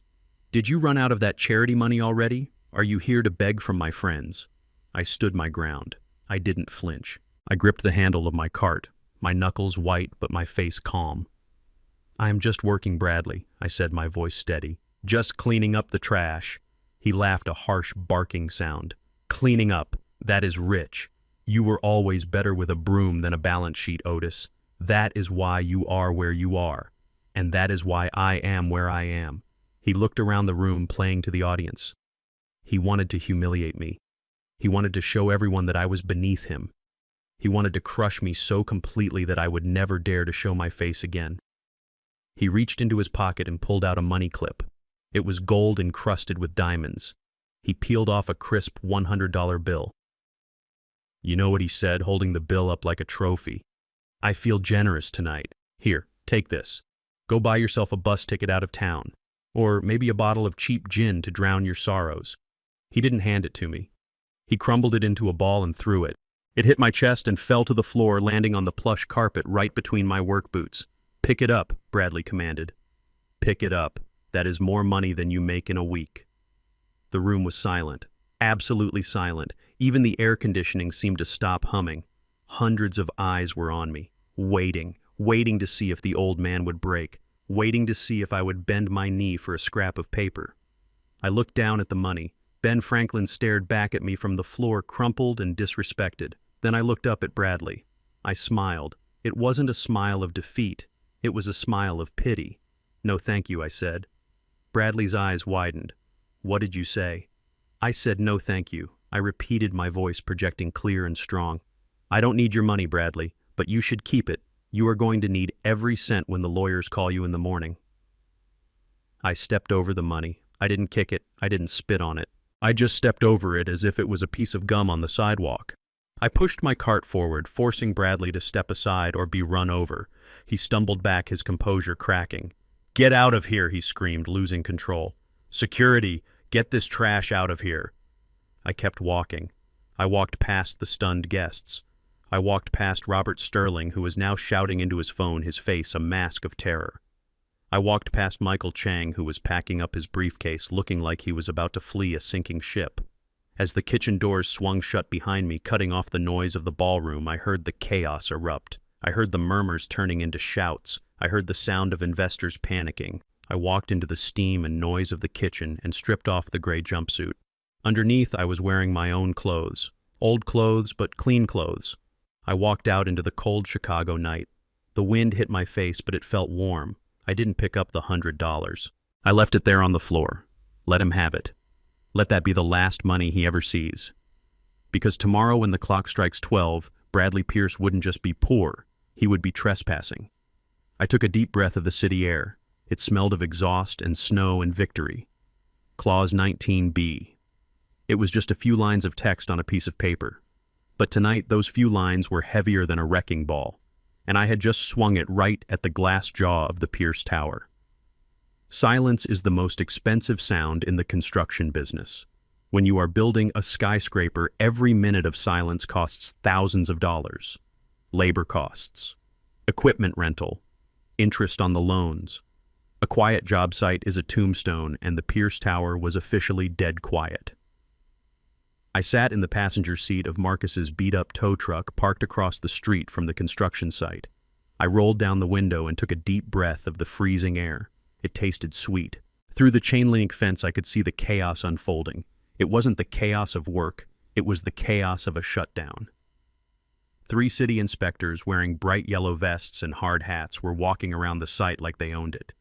They had clipboards in their hands and grim expressions on their faces. Everywhere they pointed, work stopped. They slapped bright orange stickers on the hoists. They wrapped caution tape around the scaffolding. They were shutting it down. And right in the middle of it all was Bradley. He was screaming. From this distance, I couldn't hear the exact words, but I knew the body language. I saw him throw his hands in the air. I saw him point at his watch. I saw him try to intimidate the lead inspector, a man named Kowalski, who I had known for 20 years. Kowalski didn't budge. He just tapped his clipboard and pointed at a fraying safety net on the 30th floor. Bradley didn't know that I had sent Kowalski the photos of that net 2 days ago. He didn't know that I had tipped off the Occupational Safety and Health Administration about the lack of harness protocols on the night shift. He thought this was bad luck. He didn't know it was a hit job. "Look at him," Marcus chuckled from the driver's seat, taking a bite of a sandwich. "He looks like a squirrel trying to fight a bulldozer." "He is bleeding money, Marcus," I said, watching Bradley kick a pile of dirt. "Every hour that site is closed, he falls further behind schedule, and the bank penalties kick in at midnight." Bradley pulled out his phone. He made a call, then another. He was pacing back and forth, his long coat flapping in the wind. He was desperate. He had lost his bridge loan from the bank thanks to our first letter. Now his cash flow was being strangled by the city. "Where's he going?" Marcus asked as Bradley suddenly stormed toward his car. "Follow him," I said. We trailed the black Porsche through the city streets. He didn't go to the bank. He didn't go to his lawyers. He didn't go home to my daughter. He drove to a high-end condo building in the Gold Coast. It was a building I knew well because my company had poured the foundation 10 years ago. It was expensive, discreet, the kind of place where people paid extra for privacy. He parked in the garage. We parked on the street. "Who lives here?" Marcus asked. "I don't know," I said, pulling out a camera with a telephoto lens that Saul had procured for us. "But we are about to find out." We waited. 20 minutes later, Bradley emerged. But he wasn't alone. Walking out with him was a young woman. She couldn't have been more than 25. She was blonde, stunning, and wearing a fur coat that probably cost more than Marcus's truck. I zoomed in with the camera. The shutter clicked rapidly, capturing frame after frame. I recognized her. It was Tiffany, his executive assistant, the one who supposedly managed his calendar. It looked like she was managing a lot more than that. Bradley stopped on the sidewalk. He looked stressed. Tiffany put a hand on his chest. It was an intimate gesture, too intimate for a boss and an employee. Then he leaned in and kissed her. It wasn't a friendly peck. It was a kiss that said, "I own you." "Got him," Marcus whispered. I kept shooting. I felt a wave of nausea. My daughter was at home, probably crying, probably wondering why her husband was so distant, and here he was buying comfort with money he didn't have. But the kiss wasn't the smoking gun. A kiss is just infidelity. In the world of business, I needed something more concrete. I needed theft. Bradley pulled out his phone again. He showed Tiffany something on the screen. She smiled and hugged him, squealing with delight. "What did he just do?" Marcus asked. "He just bought her silence," I said. "Or her affection. Either way, he used money." I called Saul immediately. "Saul, he just made a transfer," I said, watching Bradley and Tiffany get into the Porsche. "Monitor the company accounts. Look for anything outgoing in the last 5 minutes. Give me a second." Saul's voice crackled over the line. I hear the typing of keys in the background. "Got it," Saul said. $50,000, wired to a consulting firm called Diamond Sky LLC. "Who owns Diamond Sky?" I asked. Checking, Saul muttered. "Here we go. Sole proprietor Tiffany Miller. Registered address is the condo building you are probably looking at right now." I lowered the camera. He was looting the company. He was taking funds meant for steel and concrete and funneling them to his mistress while his wife sat at home in a house he had mortgaged to the hilt. "He is stealing from the company, Saul," I said, my voice cold. "That is embezzlement." "It is," Saul agreed. "But it is also leverage. If Jasmine sees this, she will see it," I promised. But not yet. Tonight he is going home, and I want to see what he does when he walks through that door. We followed him back to the suburbs. To the house I had bought for Jasmine on her wedding day, the house Bradley now claimed was his. He pulled into the driveway. The lights were on inside. I told Marcus to park down the street. We crept through the neighbor's yard, moving through the shadows like thieves. I knew the layout of this property better than anyone. I had planted the oak trees in the backyard myself. We stood in the darkness of the garden looking through the large French windows of the living room. The curtains were drawn, but they were sheer. We could see the silhouettes perfectly. Jasmine was sitting on the sofa. She looked small. Bradley stormed in. He didn't hug her. He didn't kiss her hello. He threw a stack of papers onto the coffee table. We could hear their voices muffled through the glass. "Sign it," Bradley shouted, pointing at the papers. "I can't." Jasmine's voice was weak, trembling. "That is Grandma's trust fund. It is for the future. You said we would never touch it." "We don't have a choice," Bradley roared. He grabbed her by the shoulders and shook her. "The city shut down the site. The bank is stalling. I need liquidity, Jasmine. Do you want us to lose everything? Do you want to be poor like your father?" Jasmine was sobbing now. "But it's all I have left, Bradley." "You have me," he yelled. "Isn't that enough? Or do you want to go back to him? Do you want to go back to the criminal? Because if this project fails, that is where we end up. On the street with him. He was manipulating her fear. He was using me as the boogeyman to scare her into submission. Just sign the damn papers, he hissed, shoving a pen into her hand. I watched helpless as my daughter took the pen. Her hand was shaking so bad she could barely hold it. She signed away her inheritance. She signed away her safety net. She poured her grandmother's legacy into the black hole of Bradley's ambition. Bradley snatched the papers up. He checked the signature. Then he turned and walked out of the room, leaving her crying on the sofa alone. He didn't comfort her. He didn't say thank you. He got what he wanted and discarded her. I stood there in the snow, my hand gripping the cold bark of the oak tree. I wanted to smash the window. I wanted to rush in there and hold her, but I couldn't. Not yet. If I went in there now, Bradley would call the police. He would spin it. He would say I was stalking them. He would use it to tighten his grip on her. I had to let her hit rock bottom. I had to let her see the truth for herself. I turned to Marcus. My face was wet, but not from tears. It was melting snow mixed with sweat. "Did you get the pictures of the mistress?" I asked. "I got them," Marcus said, holding up the camera. "High definition." "And Saul has the bank transfer records," I said. I looked back at the window one last time. Jasmine had curled up into a ball on the sofa, hugging a pillow. "He took her money to pay for his mistakes," I whispered. "And he took the company money to pay for his pleasure." We walked back to the truck in silence. The pieces were all there.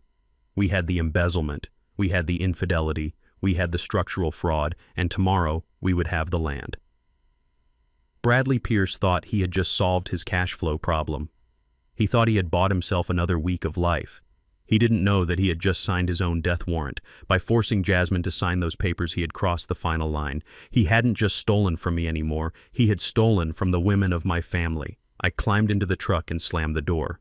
"Drive, Marcus," I said. "I need to get this suit pressed. Tomorrow is a big day. Tomorrow I wouldn't be hiding in the bushes. Tomorrow I wouldn't be wearing a disguise. Tomorrow I was walking through the front door. And I was bringing the storm with me. The rain in Chicago does not just fall, it hammers you. It comes down in sheets of gray steel, turning the streets into rivers of slush and oil. It was the kind of weather that drives honest people indoors to warm fires and hot soup. But I was not an honest person anymore. I was a hunter, and hunters do not care about the weather. I stood on the corner of Oak Street, sheltering under the awning of a closed bakery. Across the street was the Ethereal Day Spa. It was a place of white marble and lavender scents, a place where wealthy women went to forget that the world was ugly. Marcus had tracked Jasmine's car here. She came every Wednesday at 2 o'clock. It was her routine, her escape. At 2:15, the glass doors opened. Jasmine stepped out. She was huddled under a large black umbrella held by a spa attendant, but even from across the street I could see she was broken. Her shoulders were slumped. Her walk was heavy. She looked like a woman carrying a mountain on her back. She moved toward her white Range Rover parked at the curb. The attendant opened the door for her. I stepped out into the rain. I didn't run. I walked with the steady pace of a man who has nowhere else to go. The cold water soaked through my coat, instantly chilling me to the bone, but the fire in my chest kept me moving.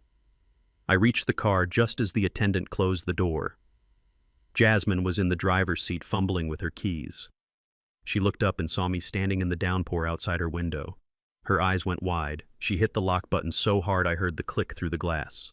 She started the engine, the powerful motor roaring to life. She was going to leave. She was going to drive away and leave her father standing in the rain because her husband had told her I was dangerous. I stepped in front of the car. It was a reckless move. She could have hit the gas. In her panic, she might have run me over. But I knew my daughter. I knew the little girl who used to cry when she stepped on a bug. She wouldn't hurt me, not physically. She honked the horn, a long, piercing blast that echoed off the wet buildings. "Move!" she screamed, her voice muffled by the glass and the rain. "Move or I will call the police." I didn't move. I stood there, water dripping from the brim of my hat onto my face. I placed my hand on the hood of the car. I could feel the heat of the engine through the metal. "Jasmine," I shouted over the noise of the rain. "Open the window!" "Go away," she yelled back. "You are ruining everything. Why can't you just leave us alone?" I walked to the driver's side window. She flinched, leaning away from the glass as if I was going to break it. Her face was twisted in a mixture of fear and rage. Tears were streaming down her cheeks, mixing with the mascara she hadn't bothered to wash off. "Jasmine, look at me," I said, leaning close to the glass. "I am not leaving. You can call the police. You can run me over. But I am not leaving until you see this." I pulled a thick manila envelope from inside my jacket. It was wrapped in plastic to keep it dry. I held it up against the window. She stared at it. She shook her head. "No, no more lies. Bradley told me about your letters. He told me you are trying to sabotage the loan. He told me you are jealous." "I am not jealous, Jasmine," I said, my voice cracking. "I am terrified. I am terrified that I am going to watch my only child drown because she is tied to an anchor." She revved the engine again. "I am leaving, Dad. Move." I didn't move. I pressed the envelope harder against the glass. "It is about the trust fund, Jasmine. Grandma's money." That stopped her. Her hand hovered over the gear shift. She looked at me, her eyes searching for the madness she had been told was there. But she didn't find madness. She found desperate clarity. She lowered the window 2 inches. Just a crack, enough for the rain to spit inside. "What about the trust fund?" she asked, her voice trembling. "I signed the papers yesterday. It is for the bridge loan, to save the company." "To save your legacy." I pushed the envelope through the crack. "Take it," I said. She hesitated. Then she snatched it from my hand as if it were contaminated. "Read the second page," I said. "The bank transfer confirmation." She ripped open the plastic. Her hands were shaking violently. She pulled out the papers. The rain was getting them wet, but the ink was waterproof. She looked at the document I had flagged. It was a wire transfer confirmation from the joint account she shared with Bradley, the account where her trust fund had been deposited less than 24 hours ago.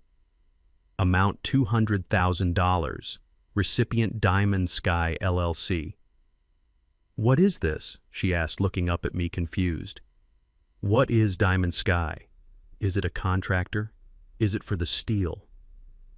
"Turn the page," I said softly. She turned the page.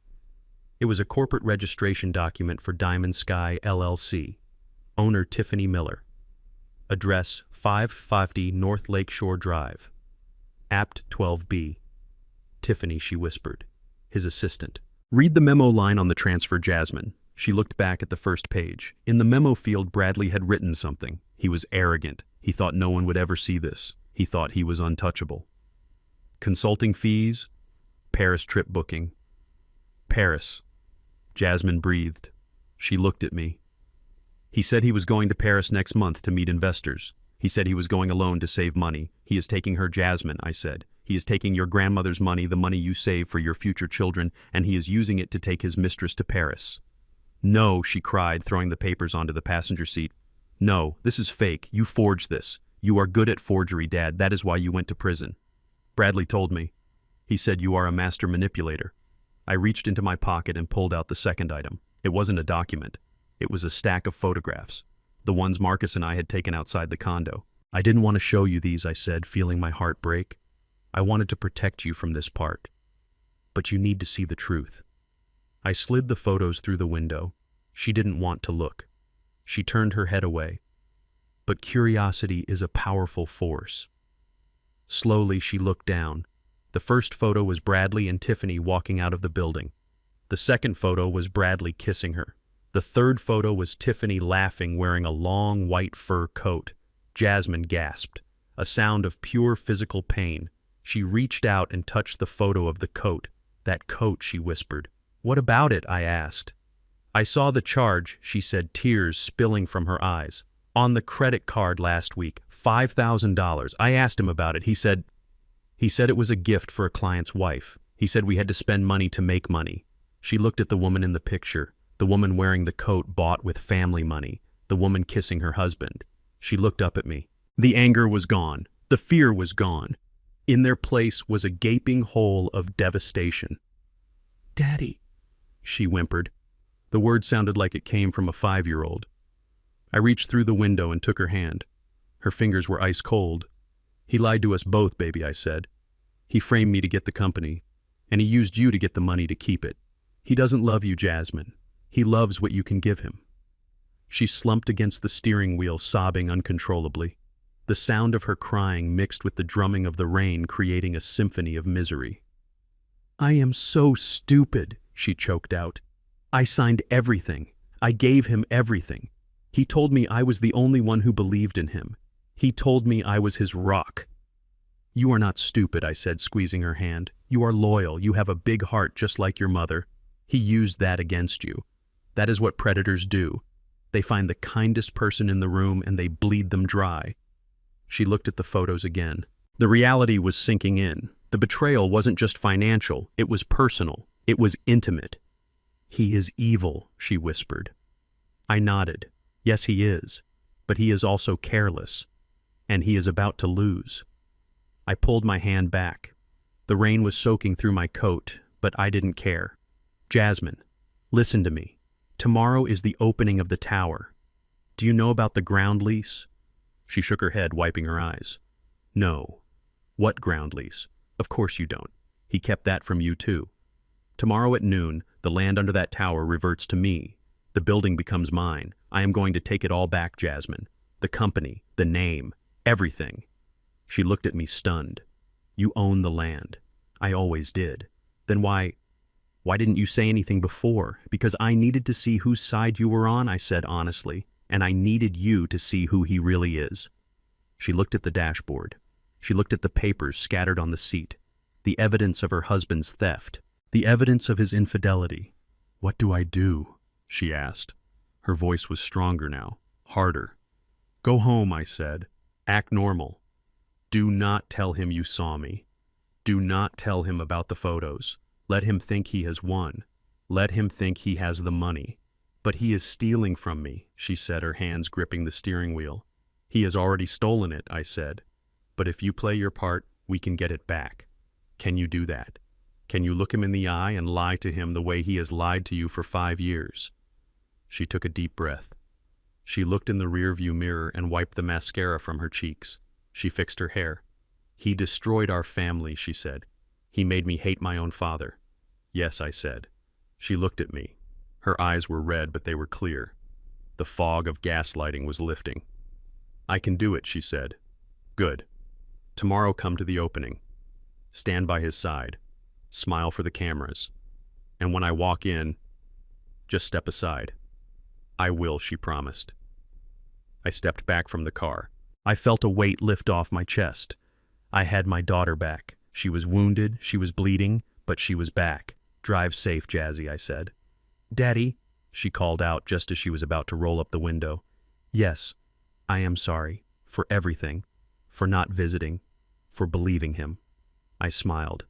It was the first genuine smile I had smiled in years. We will have time for apologies later, I said. Right now, we have a war to win. She nodded and rolled up the window. The white Range Rover pulled away into the traffic, disappearing into the gray curtain of rain. I stood there for a moment alone on the sidewalk. I was soaked. I was cold. I was tired, but I felt invincible. Bradley Pierce had made a mistake. He thought he could divide and conquer. He thought he could isolate the daughter to destroy the father. He didn't realize that blood is thicker than water and much thicker than the ink on a stolen check. I turned and walked toward the bus stop. The rain felt different now. It didn't feel like it was hammering me. It felt like it was washing the city clean, preparing it for a new beginning. Tomorrow the storm would break, and Bradley Pierce was going to drown. You cannot build a skyscraper with just money. You can have all the millions in the world, you can have the fanciest architects from New York and the slickest lawyers from Harvard, but at the end of the day, concrete does not pour itself. Steel beams do not fly into the sky on wings of cash. It takes hands to build a tower. Rough, scarred, calloused hands. The hands of men who wake up at 4 in the morning and drink bad coffee and risk their lives hanging 50 stories in the air. Bradley Pierce never understood this. To him, the workers were just line items on a spreadsheet. They were costs to be minimized. They were replaceable parts in a machine he thought he controlled. But I knew them. I knew them because I was one of them. Before I wore a suit, I wore a hard hat. Before I signed checks, I carried rebar. And for 40 years, I made sure that every man who worked on a King construction site was treated with respect. I paid for their kids' braces. I covered their medical bills when the insurance companies tried to deny them. I went to their weddings and I went to their funerals. Bradley thought he stole my company, but he only stole the logo. He didn't steal the army. I sat in the back booth of Big Earl's Rib Shack on 87th Street. The air was thick with the smell of hickory smoke and barbecue sauce. Across from me sat 3 men who looked like mountains carved out of granite.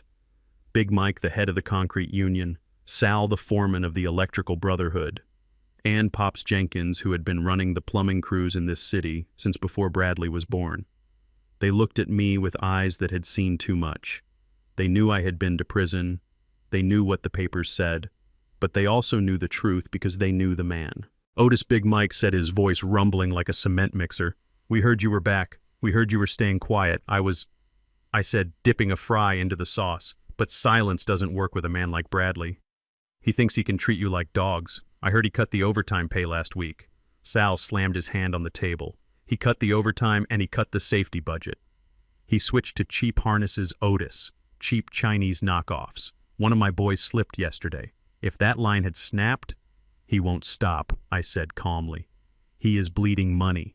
He needs to finish the Pierce Tower fast, so he is going to push you harder. He is going to cut more corners. He is going to put your lives at risk to save his profit margin." Pops Jenkins leaned forward. "So what do you want us to do, Otis? You want us to walk?" I shook my head. "No. If you walk, he sues the union for breach of contract. He brings in scabs from out of state.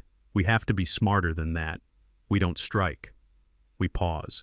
I slid a piece of paper across the table. It was the report I had sent to the bank, the one about the structural integrity. "This is a safety concern," I said. "Under OSHA regulations and union bylaws, if a worker has a reasonable suspicion that a site is unsafe, they have the right to stop work until a full inspection is conducted. A full inspection." Big Mike picked up the paper and read it. A slow smile spread across his face. "A full inspection," he mused. "That could take days, maybe weeks if we find irregularities. And while you are inspecting," I said, "nobody works. The cranes stop, the trucks stop, the hammers stop." Pops Jenkins chuckled. "And since it is a safety stand down, he has to pay us while we wait. It is in the contract you wrote 20 years ago, Otis." "Exactly," I said. The next morning at 7 o'clock, Bradley Pierce arrived at the construction site, ready to scream at his project managers to speed up. He stepped out of his black Porsche expecting to hear the roar of machinery. He expected to hear the rhythm of progress. Instead, he heard the wind whistling through the steel girders. Silence. 400 workers were on site. But they weren't working. They were standing in the yard, arms crossed, wearing their hard hats, staring at the building in absolute silence. It was a wall of humanity, a wall of defiance. I wasn't there, but Marcus was watching from the street with his camera. He told me Bradley lost his mind. He ran up to Big Mike screaming until his face turned purple. "Get to work," Bradley yelled. "Why are the cranes not moving?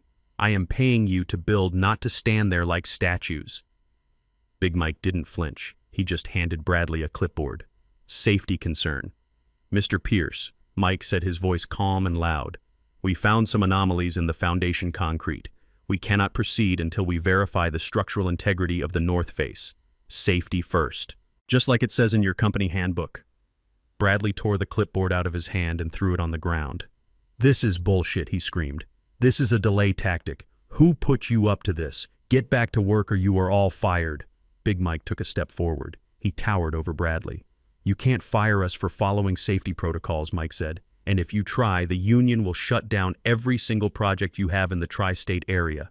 We are waiting for the inspectors, Mr. Pierce. Until then, tools down. Bradley looked around. He looked at the hundreds of faces staring back at him. Black faces, white faces, Hispanic faces. Men he had disrespected for 5 years, men he had stolen from. He realized then that he was powerless. He could scream all he wanted, but he couldn't make them lift a hammer. He stormed back to his car, his phone glued to his ear. That day, the Pierce Tower bled. Saul calculated the damages.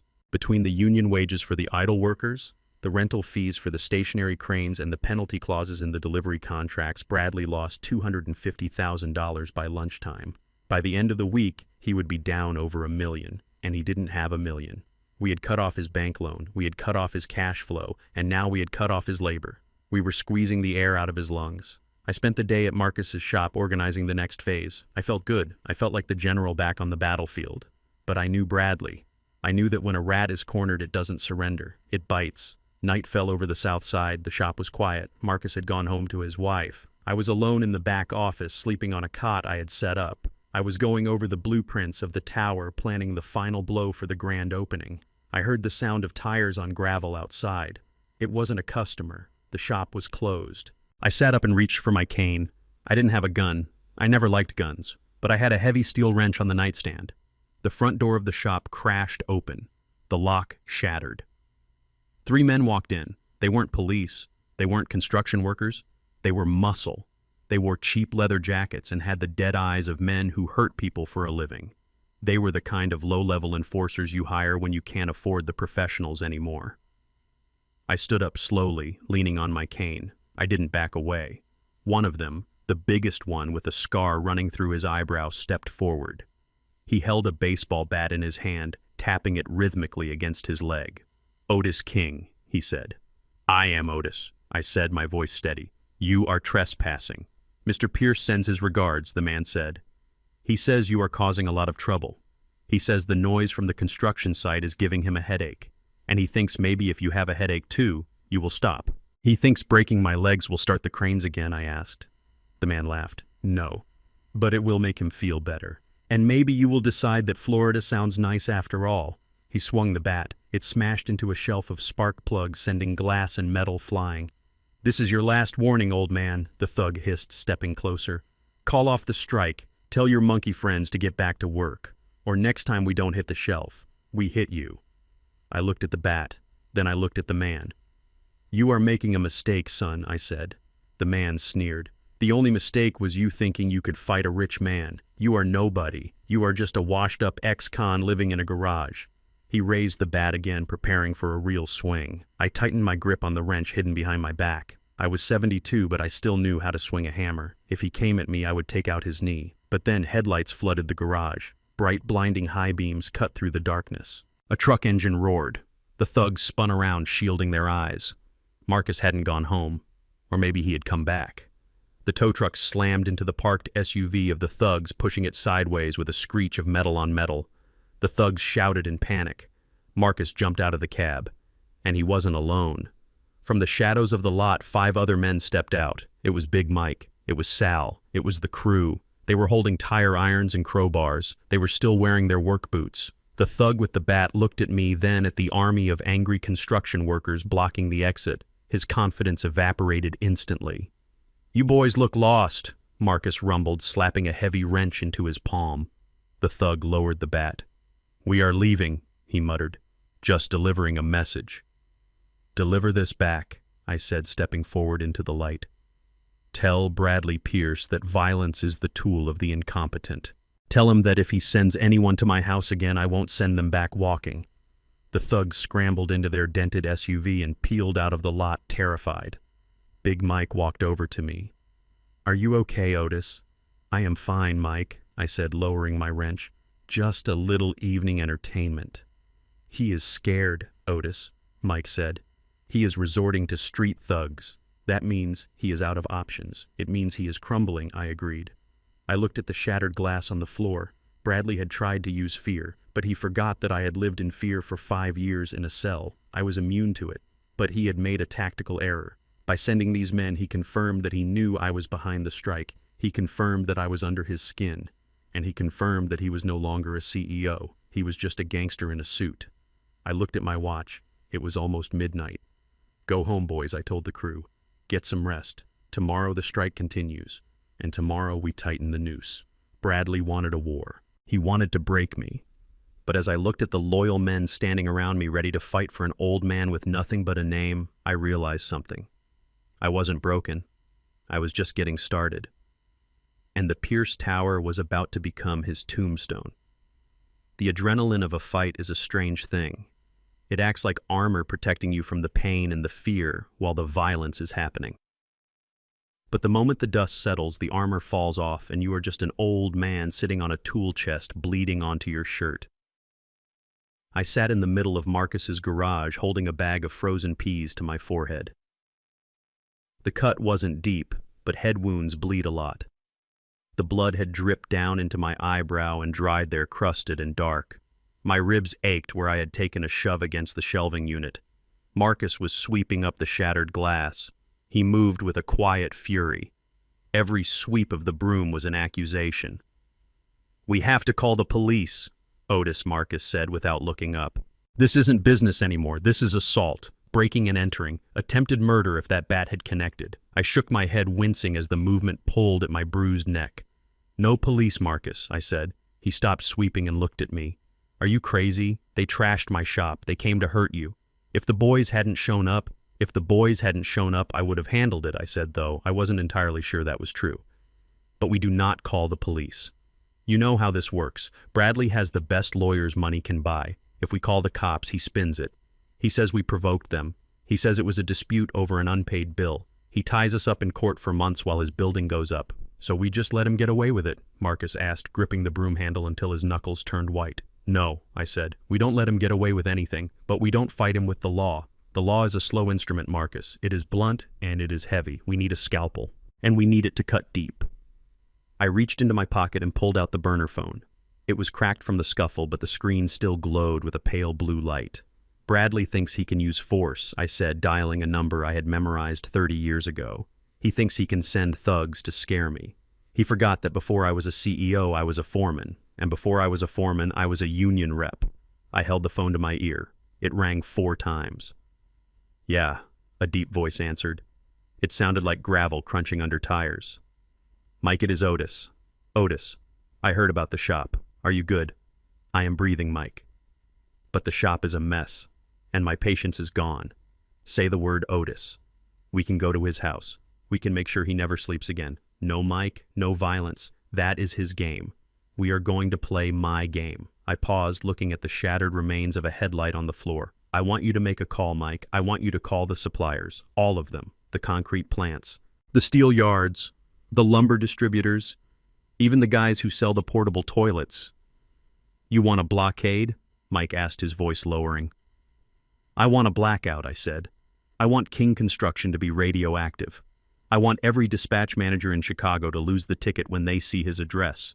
I want every truck to have a sudden engine failure if it is headed to the Pierce Tower." Mike chuckled, a low rumbling sound. "You want to starve him." "I want to suffocate him," I corrected. "As of tomorrow morning, Bradley Pierce does not get a single drop of cement, not a single screw, not a single pane of glass. Consider it done, Otis. The Brotherhood remembers who paid for the Christmas turkeys in '98. They remember who set up the scholarship fund." I hung up the phone. Marcus was looking at me with wide eyes. "You are shutting down the supply chain," he whispered. I stood up, tossing the bag of melting peas into the trash. "He wants to build a tower," I said. "Let's see him build it with air." The next morning, the sun rose over a city that looked the same as always. Commuters rushed to trains, coffee shops steamed, but in the industrial districts and the yards where the trucks slept, something had changed. Bradley Pierce arrived at his office at 8 a.m. He looked tired. He probably hadn't slept well, wondering if his thugs had done the job. He walked into his executive suite expecting a report that the old man was in the hospital and the strike was over. Instead, he found his project manager, a young man named Kevin, pacing the floor, pulling his hair out. "What is it?" Kevin, Bradley snapped, throwing his coat on the sofa. "Are the workers back?" "No, sir," Kevin stammered. The workers are still standing outside, but that is not the problem. Then what is the problem? It is the concrete, sir. The trucks. They didn't show up. Bradley frowned. What do you mean they didn't show up? We have a pour scheduled for the south ramp today. Call the plant. I did, sir. I called O'Malley Concrete. They said they are out of stock. Out of stock, Bradley laughed.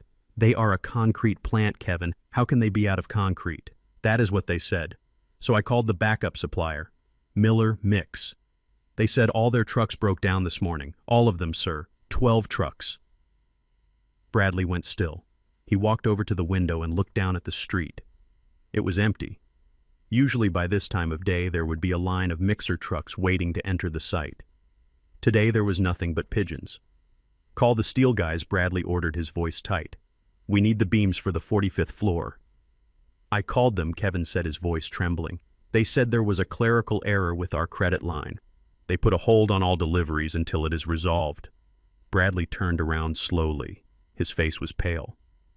This is impossible, he whispered. This is a conspiracy. He picked up the phone himself. He didn't call the dispatchers. He called the owners. He called men he had played golf with, men he had drank scotch with. Jim, he said, forcing a laugh into the receiver. It is Bradley. Listen, we have a little hiccup with the concrete delivery. He stopped. He listened. His smile faded. What do you mean you can't help? Bradley hissed. I am your biggest client. I spent $4 million with you last year. Jim, don't hang up on me. He slammed the phone down. He won't deliver, Bradley said to the empty room. He said he has labor issues. He said his drivers refused to cross the picket line. He tried another number, and another. Every call was the same. Polite refusals, vague excuses, technical difficulties. It was a wall, a silent, invisible wall that had been erected around his company overnight. Bradley didn't understand it. He had money, or at least the promise of money. He had contracts. In his world, contracts were God. If you had a contract, people had to serve you. He didn't understand that in Chicago a contract is just paper, but a handshake is bond, and a favor is currency. Otis King had spent 40 years shaking hands. He had spent 40 years doing favors. He had helped the owner of the steel yard when his warehouse burned down. He had bailed the son of the concrete dispatcher out of jail. Bradley had spent 5 years treating these same people like servants. He had squeezed their margins. He had delayed their payments. He had insulted their intelligence. Now the bill was due. Back at the garage, I was sitting in the office listening to the police scanner and drinking coffee. Marcus walked in, grinning from ear to ear. I just got a text from my cousin at the lumber yard, Marcus said. He says Bradley offered double the market rate for a load of plywood, cash on delivery. And I asked. And the boss told him to take a hike, said his wood isn't for sale to rats. I nodded, taking a sip of coffee. He is panicking, I said. He is realizing that money can't buy what he needs. Why doesn't he get it from out of state? Marcus asked. He can try, I said. But concrete has a shelf life, Marcus. You can't truck it in from Indiana. It sets in the barrel. He needs local, and local belongs to us. The blockade held for 3 days. For 3 days the Pierce Tower stood silent. The cranes didn't move. The dust settled. The unfinished skeleton of the building loomed over the city like a monument to failure. Bradley tried everything. He threatened lawsuits. He tried to bribe drivers directly. He even went on the news claiming he was the victim of a union mafia. But nobody listened. The city of Chicago simply turned its back on him. On the third night, I received a call from an unknown number. I knew who it was before I answered. Otis. The voice was slurred. He was drunk. Hello, Bradley. Make it stop, he whispered. Please, make it stop. I can't breathe. The interest payments are eating me alive. The penalties. Otis, please. I didn't feel triumph. I didn't feel joy. I just felt a cold, hard resolve. You sent men to my house, Bradley, I said softly. You tried to hurt me. I was desperate, he sobbed. I didn't mean it. I just wanted you to back off. Why are you doing this? Why do these people listen to you? You are nothing. You are a convict. I am a builder, Bradley, I said. And builders respect builders. You are just a banker in a hard hat. You never respected the trade. You never respected the men. You thought you were a king because you sat in a chair. I will give you money, he pleaded. I will give you a settlement. How much do you want? 5 million. 10. I will wire it tomorrow. Just make the trucks come back. I closed my eyes. He still didn't get it. I don't want your money, Bradley, I said. I told you that at the gate. Keep your money. Then what do you want? He screamed. I want you to look out the window, Bradley. Look at that tower. Look at the ground it sits on. What about it? He yelled. Tomorrow is the grand opening, I said. Get some sleep. You are going to need it. I hung up. He was broken. I could hear it in his voice. The arrogance was gone, replaced by the terror of a man falling from a great height. He had tried to use violence, and he had failed. He had tried to use money, and he had failed. Now he was left with nothing but his lies. And tomorrow at noon, even those would be taken away from him. I looked at the calendar on the wall. January 15th.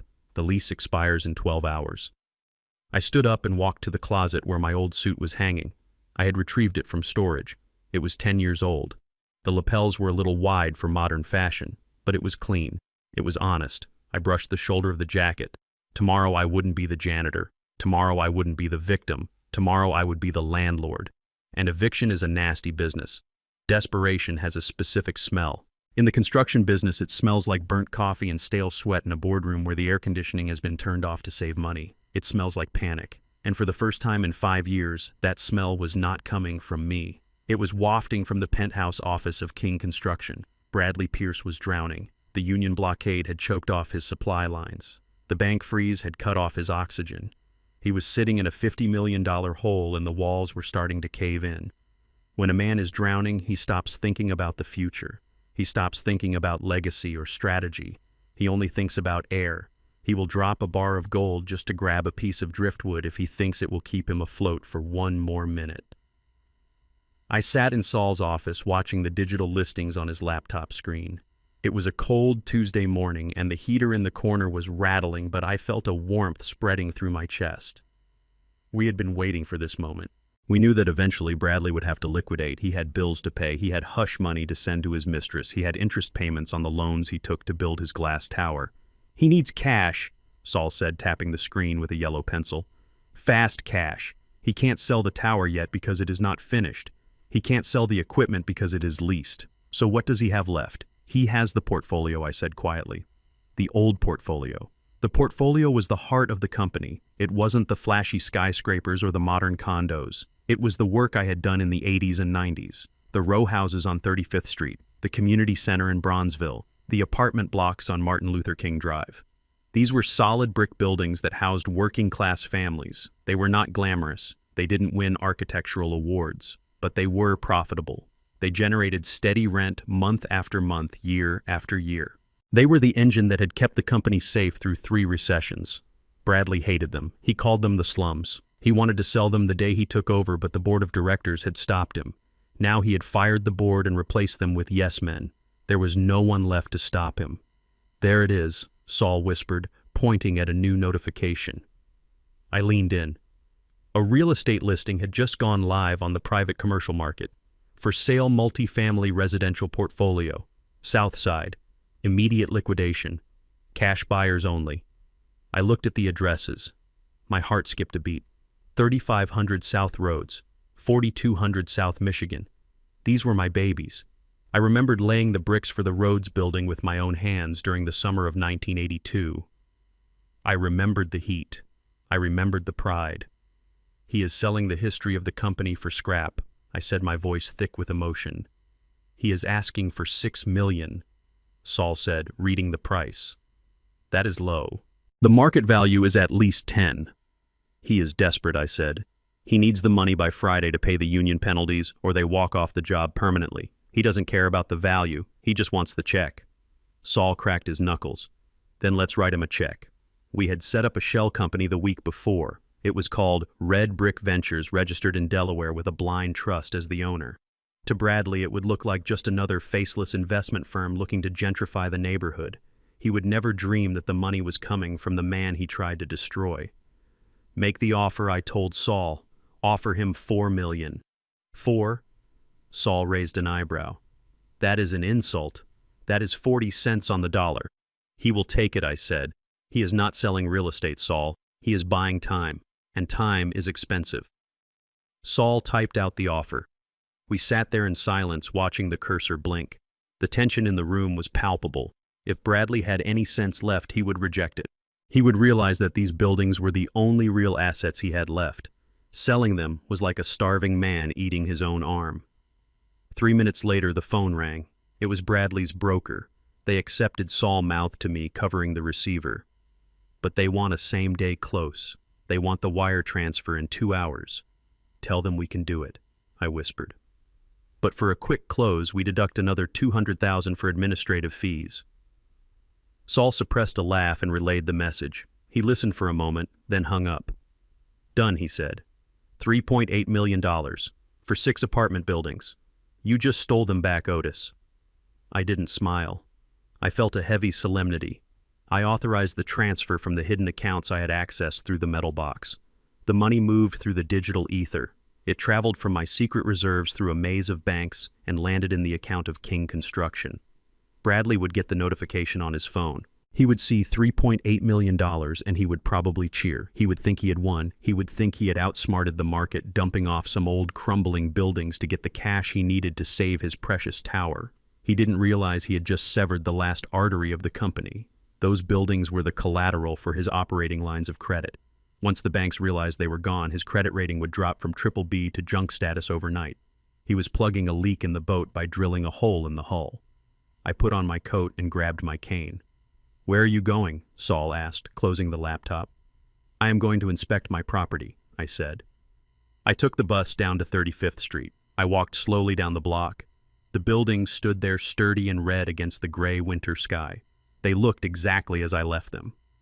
I walked up to the entrance of the Rhodes building. The brass plate with the King Construction logo was still there by the door, though it was tarnished and dirty. A young woman walked out, pushing a stroller. She looked at me, an old man standing on the sidewalk staring at the brickwork. Can I help you, sir? She asked kindly. Are you looking for someone? No, ma'am, I said, tipping my hat. I am just admiring the masonry. They don't build them like this anymore.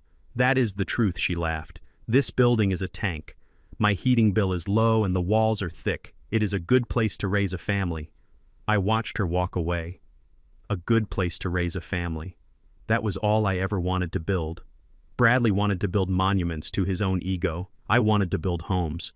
I touched the rough surface of the brick. It was cold and hard, but it felt like flesh and blood to me. I had reclaimed them. They were safe now. Bradley could never touch them again. He could never leverage them. He could never neglect them. They belonged to Otis King again. My phone buzzed. It was a text from Marcus. He got the money. He is paying the penalties. The trucks are scheduled to roll tomorrow. I looked up at the sky. Let them roll. Let him spend that money. It was the last money he would ever see. He was throwing it into a black hole. He was paying to finish a building that was already legally mine. I walked to the next building on the block. And the next. I spent the whole afternoon walking the perimeter of my reclaimed kingdom. I felt stronger with every step. I wasn't just an ex-convict anymore. I was a property owner. I was a landlord. I had a foothold in the earth. As the sun began to set, casting long shadows over the south side, I thought about Bradley sitting in his glass office. He was probably drinking champagne right now. He was probably telling Tiffany that he had pulled a rabbit out of the hat. He was probably laughing at the idiots who bought his old trash buildings. He didn't know that the trash was the treasure. And he didn't know that the check he just cashed was signed by the ghost he feared most. I went back to Marcus's shop that night. The boys were there playing cards. The mood was tense but hopeful. Did you get them? Marcus asked, looking up from his hand. I nodded. Every single brick, Marcus. We own the South Side again. Big Mike slammed his fist on the table. That is what I am talking about. That is power. It is ammunition, I said, sitting down. Bradley has cash now. He thinks the strike is over. He thinks he can finish the tower in time for the opening. Let him think that. Marcus grinned. Exactly, I said. We let the trucks through tomorrow. We let him finish the lobby. We let him polish the floors and hang the chandeliers. We let him spend every last dime of that $3.8 million. Why? Big Mike asked. Why not keep squeezing him? Because I want the building finished, I said, pouring myself a cup of coffee. It is a nice building, Mike. It will make a beautiful addition to the King Construction portfolio once we evict the tenant.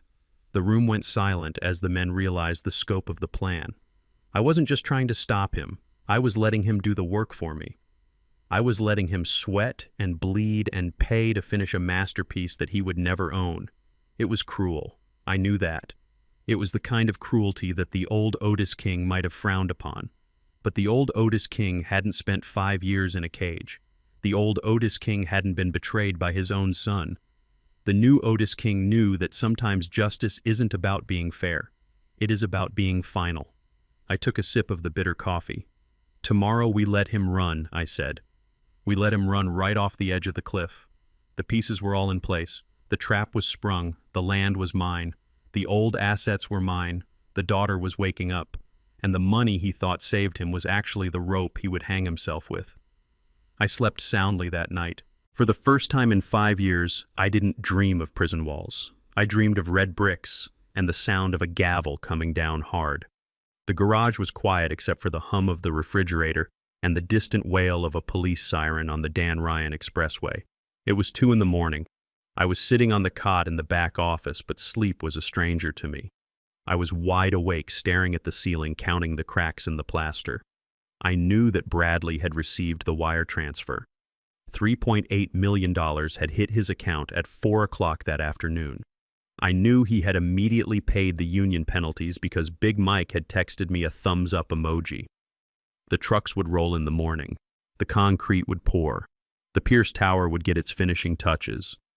Bradley was probably celebrating right now. He probably thought he was the smartest man in Chicago. He had turned a pile of old bricks into a lifeline. But I also knew something else about men like Bradley. When they win, they get arrogant. And when they get arrogant, they get cruel. He had been under immense pressure for weeks. Now that the valve was released, the steam had to go somewhere. I heard the sound of a car engine outside. It wasn't the rhythmic idle of a customer. It was the frantic revving of someone in a panic. Tires screeched on the asphalt. A car door slammed. I sat up, grabbing my cane. The heavy metal door of the shop flew open. The wind blew in, carrying dead leaves and the scent of snow. Standing in the doorway, framed by the harsh yellow light of the street lamp, was Jasmine. She wasn't wearing a coat. She was wearing a silk nightgown and a pair of fuzzy slippers that were soaked with mud. Her arms were wrapped around herself, shivering violently. "Jazzy," I whispered, dropping the cane and rushing toward her. She didn't move. She just stood there shaking. As I got closer, I saw it. The left side of her face was red, angry and swollen, a perfect handprint stamped onto her skin like a brand of ownership. The rage that hit me was blinding. It was not the cold, calculating rage I'd felt for 5 years. This was hot. It was volcanic. It was the kind of rage that makes a father want to burn the world down with his bare hands. I reached her just as her legs gave out. I caught her before she hit the greasy floor. She was light, too light. "Daddy," she sobbed, burying her face in my shoulder. "He hit me. He hit me." I held her tight, smoothing her hair while she shook against me. I didn't say anything. There were no words for this. I just held her, letting her cry, letting her release 5 years of poison. "Come inside, baby," I said softly. "Come inside." I led her to the back office and sat her down on the cot. I found an old wool blanket Marcus kept for emergencies and wrapped it around her shoulders. I turned on the electric heater and pulled it close to her frozen feet. I went to the small fridge and got a bag of ice. I wrapped it in a clean towel. "Here," I said, gently pressing it against her cheek. She winced, but she didn't pull away. She looked at me with one eye swollen shut. The other eye was filled with a mixture of shame and terror. "I asked him about the money," she whispered, her voice cracking. "I asked him about the $3 million that came into the account today. I saw the notification on his phone." "You asked him where it came from?" I asked, sitting on the overturned bucket in front of her. "Yes." "I asked him why he sold the buildings on Rhodes Avenue. I recognized the addresses. I told him those were your buildings. I told him you built them with your own hands." I closed my eyes. I could see the scene perfectly. Bradley drunk on victory and maybe scotch, being questioned by the wife he thought he owned. "He laughed at me," Jasmine said. "He said they were just piles of junk. He said he sold them to some stupid investment fund called Red Brick Ventures. He said he fleeced them." "He didn't fleece anyone, Jasmine," I said quietly. "I own Red Brick Ventures. I bought them." She looked at me stunned. You gave him the money." I nodded. "I gave him the rope to hang himself, but I never wanted him to use it on you." She took a shuddering breath. "I told him that. I told him he shouldn't have sold them. I told him that Grandma's trust fund was gone and now the family legacy was gone too. I asked him what happens next. I asked him what happens if the tower fails. And that is when he hit you." She nodded, tears spilling down her cheeks again. He said I talked too much. He said I was sounding like you. He said he is the king now. And then he just swung.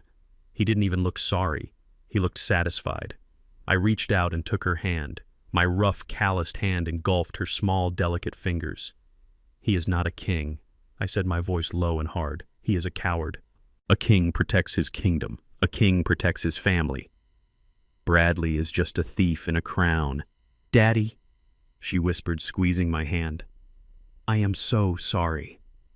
I believed him. For 5 years I believed him. He told me you were sick. He told me you stole from the pension fund because you were scared of getting old and being poor." It sounded so logical the way he explained it. "It was a good lie, Jasmine," I said. "The best lies always have a grain of fear in them. I was scared of getting old. But I never stole." "I know," she said. "I know that now." She looked around the cluttered, dirty office. She looked at the cot where I slept. She looked at the hot plate where I made my coffee. "You have been living here," she asked, "since the day I got out, and you bought the buildings back." "With what money?" "Money I hid," I said. "Money Bradley couldn't touch."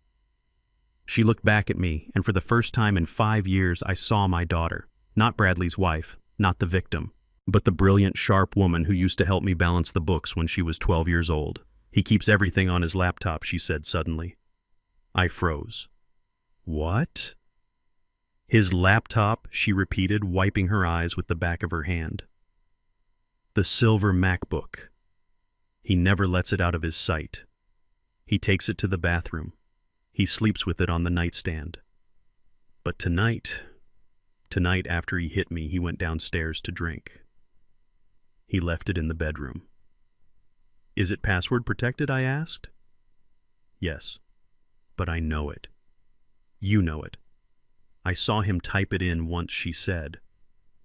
"Reflected in the window. He thinks I am stupid, Daddy. He thinks I am just a trophy who cares about spa days and shopping. He doesn't think I pay attention." "What is the password?" I asked, leaning forward. Jasmine looked me straight in the eye. The swelling on her face looked angry, but her voice was steady, cold steel. "Otis King is dead 123. I stared at her. Then I let out a short, bitter laugh. "Of course it is," I said. "He hates me that much." "He is afraid of you," she corrected. "He hates you because he is afraid of you. He knows he can never be half the man you are." She reached into the pocket of her silk robe and pulled out a key fob.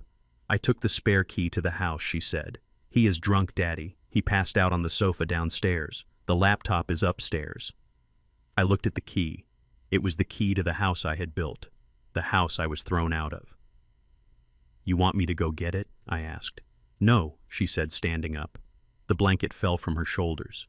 She looked like a warrior queen rising from the ashes of a battlefield. "We are going to get it. Together." "Are you sure, Jasmine? You don't have to go back there. You can stay here. Marcus will protect you." "I am done hiding," she said. "I am done being protected. I want to see his face when you walk in. I want to see him realize that he didn't break me." I stood up and put my hands on her shoulders. I looked into her eyes. "We are not just going to get a laptop," I said. "We are going to get your life back."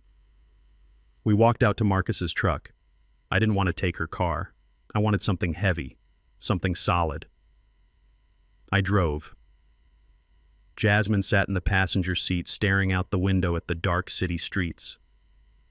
"Daddy," she said softly as we turned onto the highway. "Yeah, baby. Is it true about the land? Does the building really belong to you tomorrow?"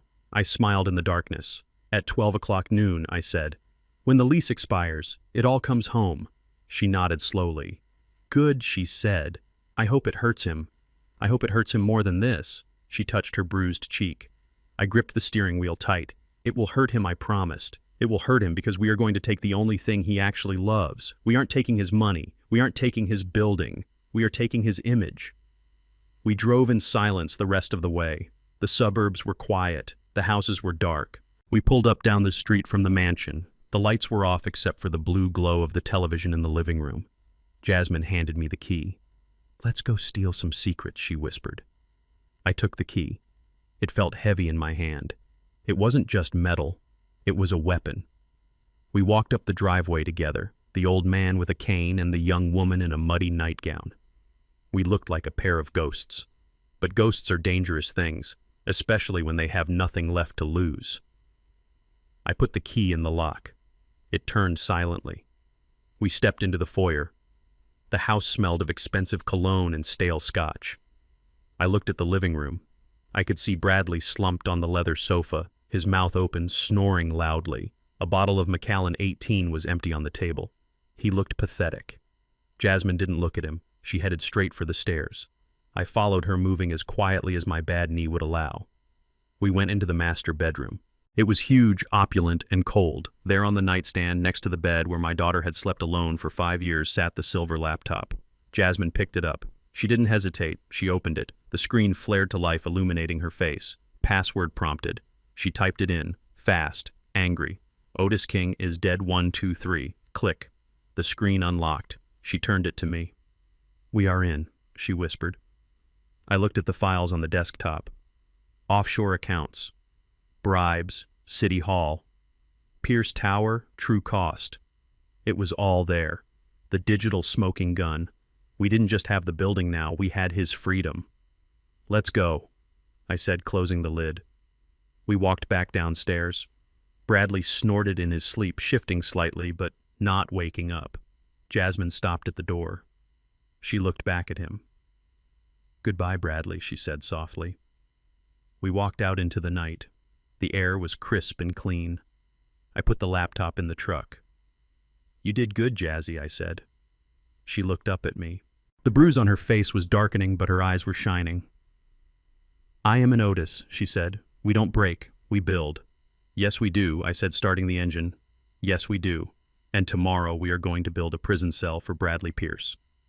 The night before the grand opening of the Pierce Tower, the sky over Chicago was clear and cold. I stood on the roof of my apartment building in the South Side, looking north toward the downtown skyline. I could see it from here, the Pierce Tower. It sliced through the darkness like a dagger made of light and glass. It was beautiful. I had to give Bradley that much. He had good taste in architects, even if he had no taste in morality. The building was lit up like a Christmas tree, a beacon of modern luxury that screamed success to anyone who didn't know the rot that lay beneath its foundation. From where I stood, I imagined Bradley was standing in the penthouse right now. I imagined him holding a glass of that expensive scotch he bought with my daughter's inheritance, looking out over the city he thought he had conquered. He was probably laughing. He had survived the strike. He had survived the bank freeze. He had survived the cash flow crisis by selling off my life's work for pennies on the dollar. He thought he had outmaneuvered the old man. He thought the game was over and he had won. But Bradley Pierce was not a builder. He was a gambler. And like all bad gamblers, he didn't know when to walk away from the table. He had pushed all his chips into the center. He had bet his reputation, his marriage, his freedom, and stolen money on this one building. He needed the grand opening to be perfect. He needed to sell 50% of the condos on day one just to pay back the loan sharks and the angry suppliers. He didn't know that the table he was playing on was rigged. I went back downstairs to Marcus's office. The mood was different tonight. There was no pizza. There were no jokes. Saul was there wearing a suit that was actually pressed for once. Jasmine was sitting in the corner clutching a mug of tea, looking pale but determined. Marcus was polishing his boots. It felt less like a construction office and more like a trench before the whistle blows. Saul had the document spread out on the desk. It was the original deed from the metal box. The paper was yellowed and brittle, but the ink was black and permanent. "Read it again, Saul," I said, leaning on my cane. "I want to hear the music." Saul adjusted his glasses. He ran a finger down the page to the section titled Term of Lease. Ground lease agreement, dated January 15th, 2004. Saul read, his voice steady. Between Otis King, hereafter referred to as the lessor, and King Construction Inc., hereafter referred to as the lessee. He paused for effect. The term of this lease shall be for a period of 20 years. Commencing on January 15th, 2004 and terminating at 12:00 p.m. on January 15th, 2024. "Tomorrow at noon," Jasmine whispered. "Exactly," I said. "But Daddy," she asked, looking confused. "Why does Bradley think it is 99 years? Every document in the company computer says 99 years. The banks think it is 99 years. The investors think it is 99 years. I smiled. It was a memory that still made me chuckle.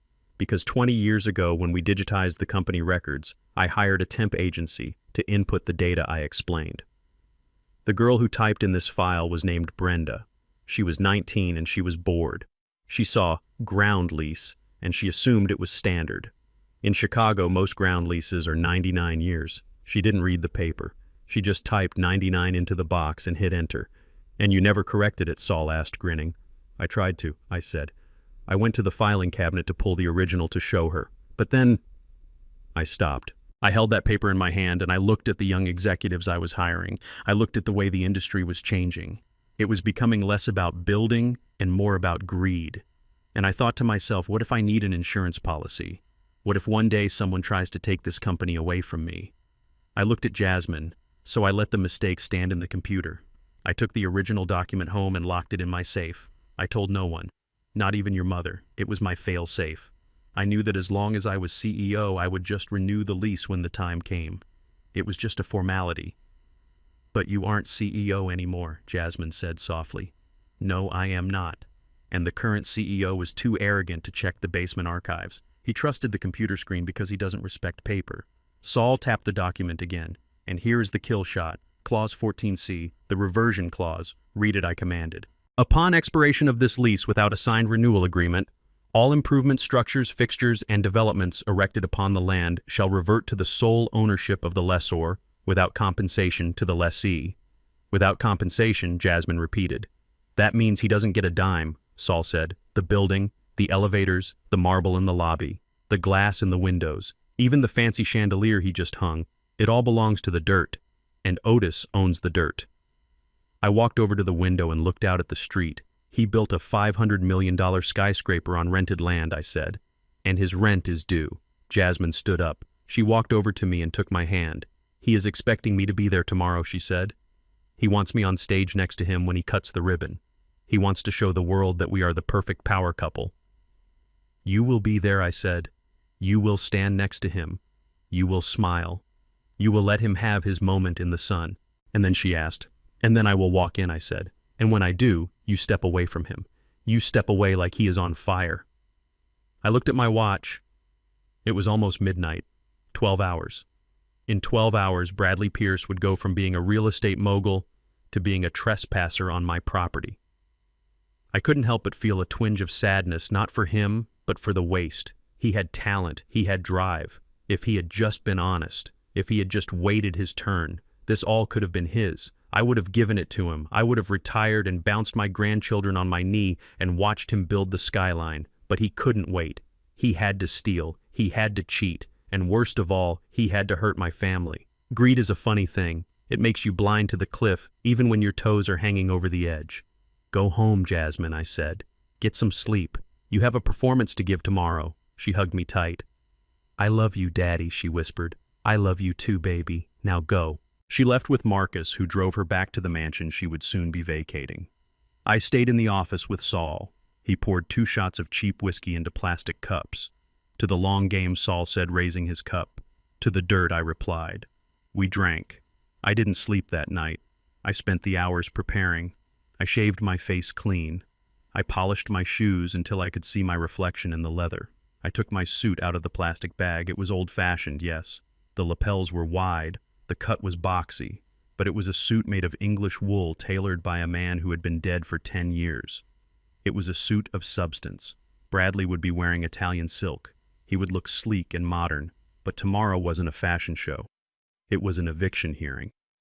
As the sun began to rise, painting the sky in hues of purple and orange, I felt a calm settle over me. The anger was gone. The resentment was gone. All that was left was the cold mechanics of justice. I thought about the contract. A contract is a promise. It is a bond between men. Bradley had broken every social contract he ever signed. He broke his marriage vows. He broke his fiduciary duty. He broke the bond between father and son. But he could not break the ground lease. That was the beauty of the law. It didn't care if you were rich. It didn't care if you were handsome. It didn't care if you had a mistress in a fur coat. It only cared about what was written on the page. And the page said that at 12:00 p.m. today, Bradley Pierce was finished. I checked my pocket. I had the original deed. I had the lease. And I had a court order signed by a judge. Saul had woken up at 3 in the morning. I was ready. I walked out of the garage and into the morning light. The air was crisp. The city was waking up. I hailed a taxi. "To the Pierce Tower," I said. The driver looked at me in the rearview mirror. "Big opening today, huh?" he said. "I heard it on the radio. They say it is going to change the skyline." I smiled a slow, dangerous smile. "It is certainly going to change something," I said. We drove toward the tower, toward the inevitable. The trap was not just set. The jaws were already closing. Bradley just hadn't felt the metal cutting into his leg yet. But he would. At noon, he would feel it all. The lobby of the Pierce Tower smelled like new leather and old lies. It was a scent I knew well. It was the smell of money that had not yet been earned but was already being spent. The floors were polished Italian marble that reflected the light of 1,000 crystal bulbs hanging from the ceiling. Waiters in white gloves moved through the crowd like ghosts carrying trays of champagne that cost more per bottle than my first car. I stood outside the revolving glass doors for a moment watching the spectacle. The wind off Lake Michigan whipped at my coat, but I did not feel the cold. I felt the heat of the moment. Inside, I could see the faces of the city's elite. The mayor was there shaking hands. The bankers who had denied me loans 5 years ago were there laughing at Bradley's jokes. The press was there, cameras flashing, capturing the rise of the new king of Chicago real estate. And in the center of it all, standing on a raised platform near the elevators, was Bradley Pierce. He looked magnificent. I had to give him that. He was wearing a custom navy suit that fit him like a second skin. His hair was perfect. His smile was dazzling. He held a flute of champagne in one hand and a microphone in the other. He looked like a man who had conquered the world. Next to him stood my daughter Jasmine. She was wearing a red dress that looked like blood against her pale skin. She was smiling, but her eyes were dead. She was playing her part perfectly, the trophy wife standing by her successful husband. But I knew that under that red silk her heart was beating in time with mine. I checked my watch. 11:58 a.m. 2 minutes. I turned to the man standing next to me. Sheriff Miller was a giant of a man with a chest like a barrel and a face carved from granite. He was the highest-ranking law enforcement officer in the county. We had fished together on weekends back in the 90s. He knew the truth about my case, but his hands had been tied by the courts. Today, his hands were untied. "Ready, Otis?" the sheriff asked, his voice deep and rumbling.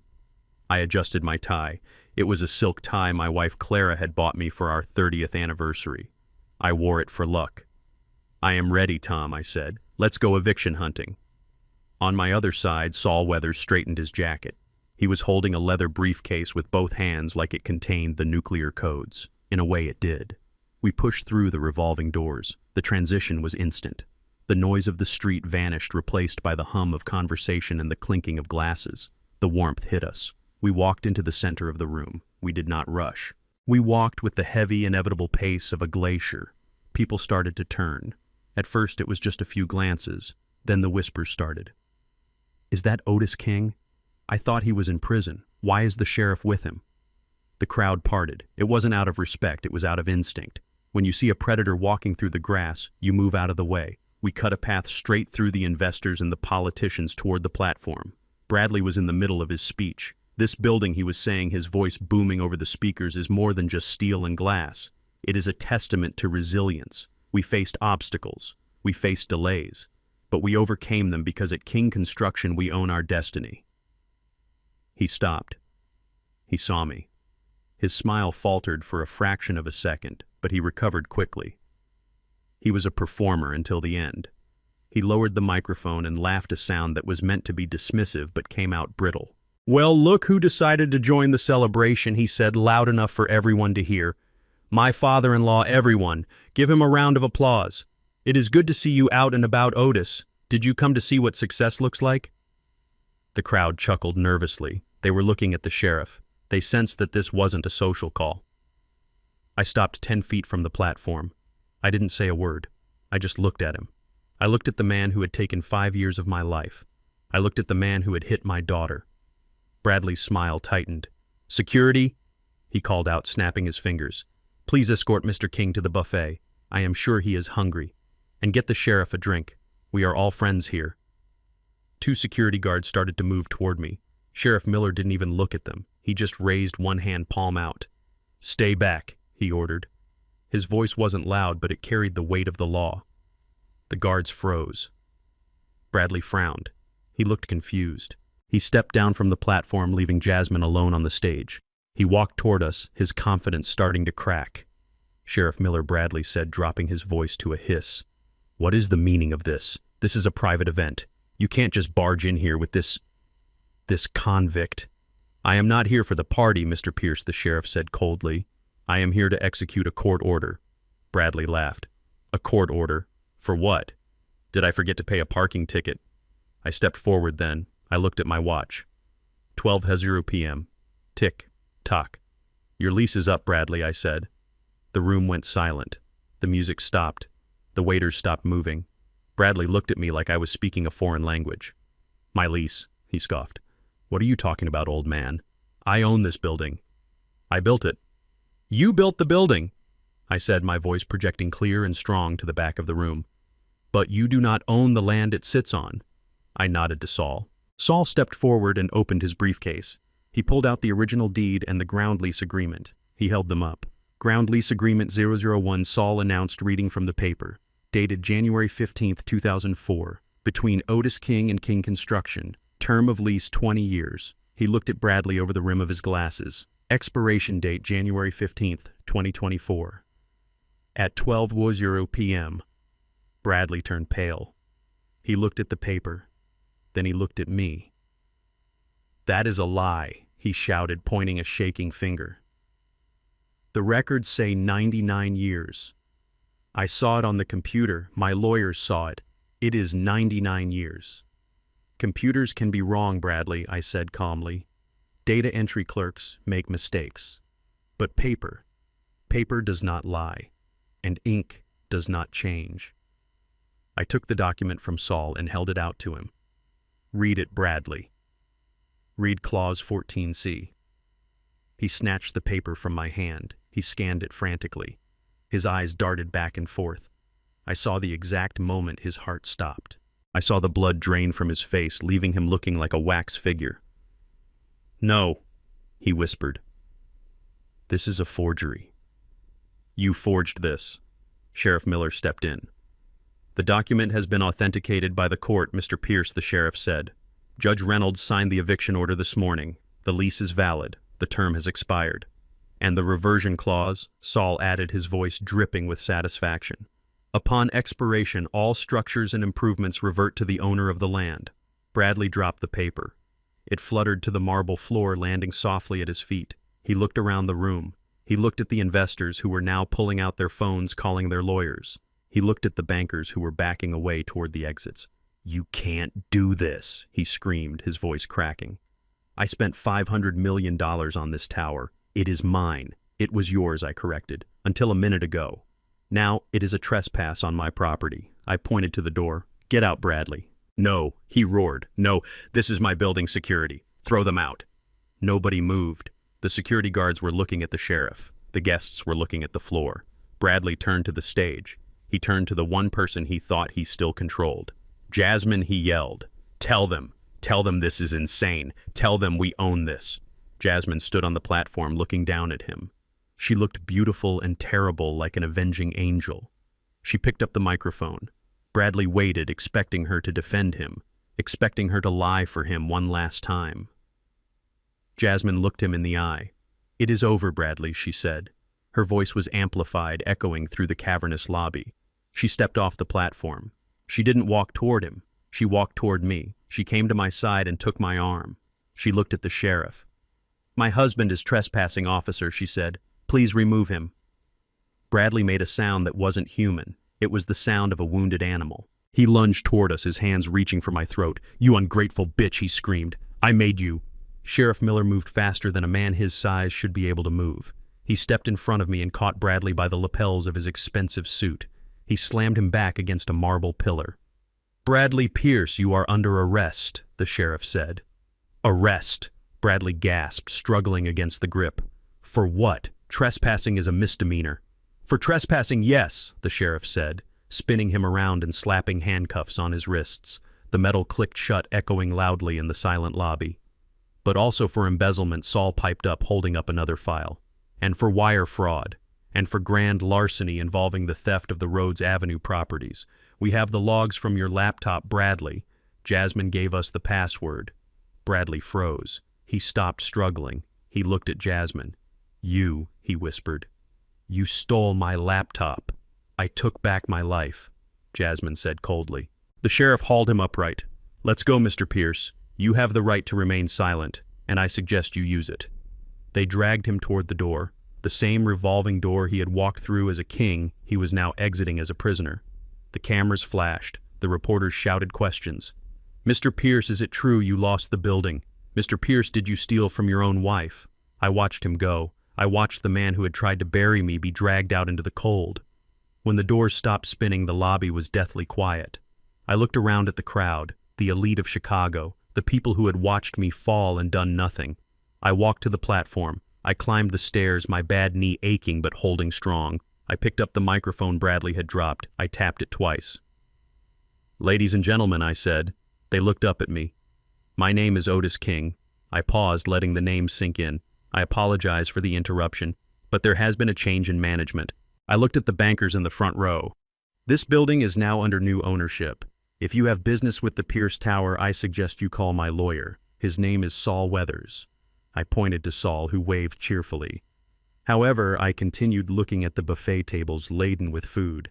I hate to see good food go to waste, and I hate to see a party end early. So please, stay, eat, drink. I smiled a genuine warm smile. Consider it a celebration of justice. I put the microphone down.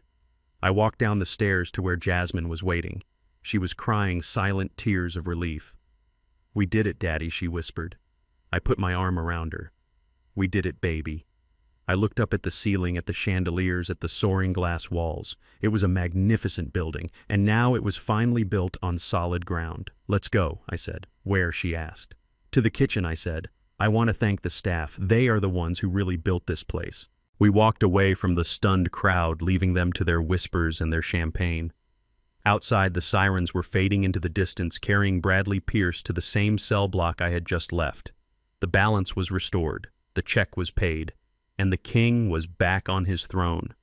The sound of a man laughing when he is standing on a trapdoor is a sound you never forget. It is a hollow, confident sound that echoes off the walls and bounces back to mock him. Bradley Pierce was laughing at me. He was standing on the marble podium of the building he had sacrificed his soul to build, and he was laughing at the man who owned the ground beneath his feet. You are insane, Otis, Bradley shouted, his voice amplifying over the sound system. You have finally lost it. Prison rot has eaten your brain. This is my building. My name is on the door. My money paid for the steel. My sweat paid for the concrete. He turned to the crowd, spreading his arms wide like a conductor leading an orchestra. I apologize, everyone, he said, flashing that $1,000,000 smile. My father-in-law is confused. He thinks it is 20 years ago. He thinks he still matters. He pointed a manicured finger at the security guards who were hesitating by the door. I said get him out, Bradley screamed.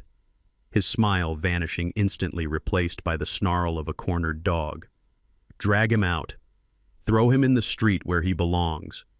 The guards looked at Sheriff Miller. The sheriff just shook his head once. A subtle movement, but it was enough. The guards took a step back. They knew who held the real power in this city, and it wasn't the man in the shiny suit. Bradley saw them retreat. His face turned a shade of red that clashed with his navy tie. Fine, he spat. I will do it myself. He stormed down the stairs of the stage. He was coming for me. He was going to put his hands on me in front of the press, in front of the investors, in front of God and everyone. But before he could reach me, a voice cut through the air like a razor blade. Read the document, Saul. It was my voice. Calm, steady, the voice of a foreman giving an order over the roar of a jackhammer.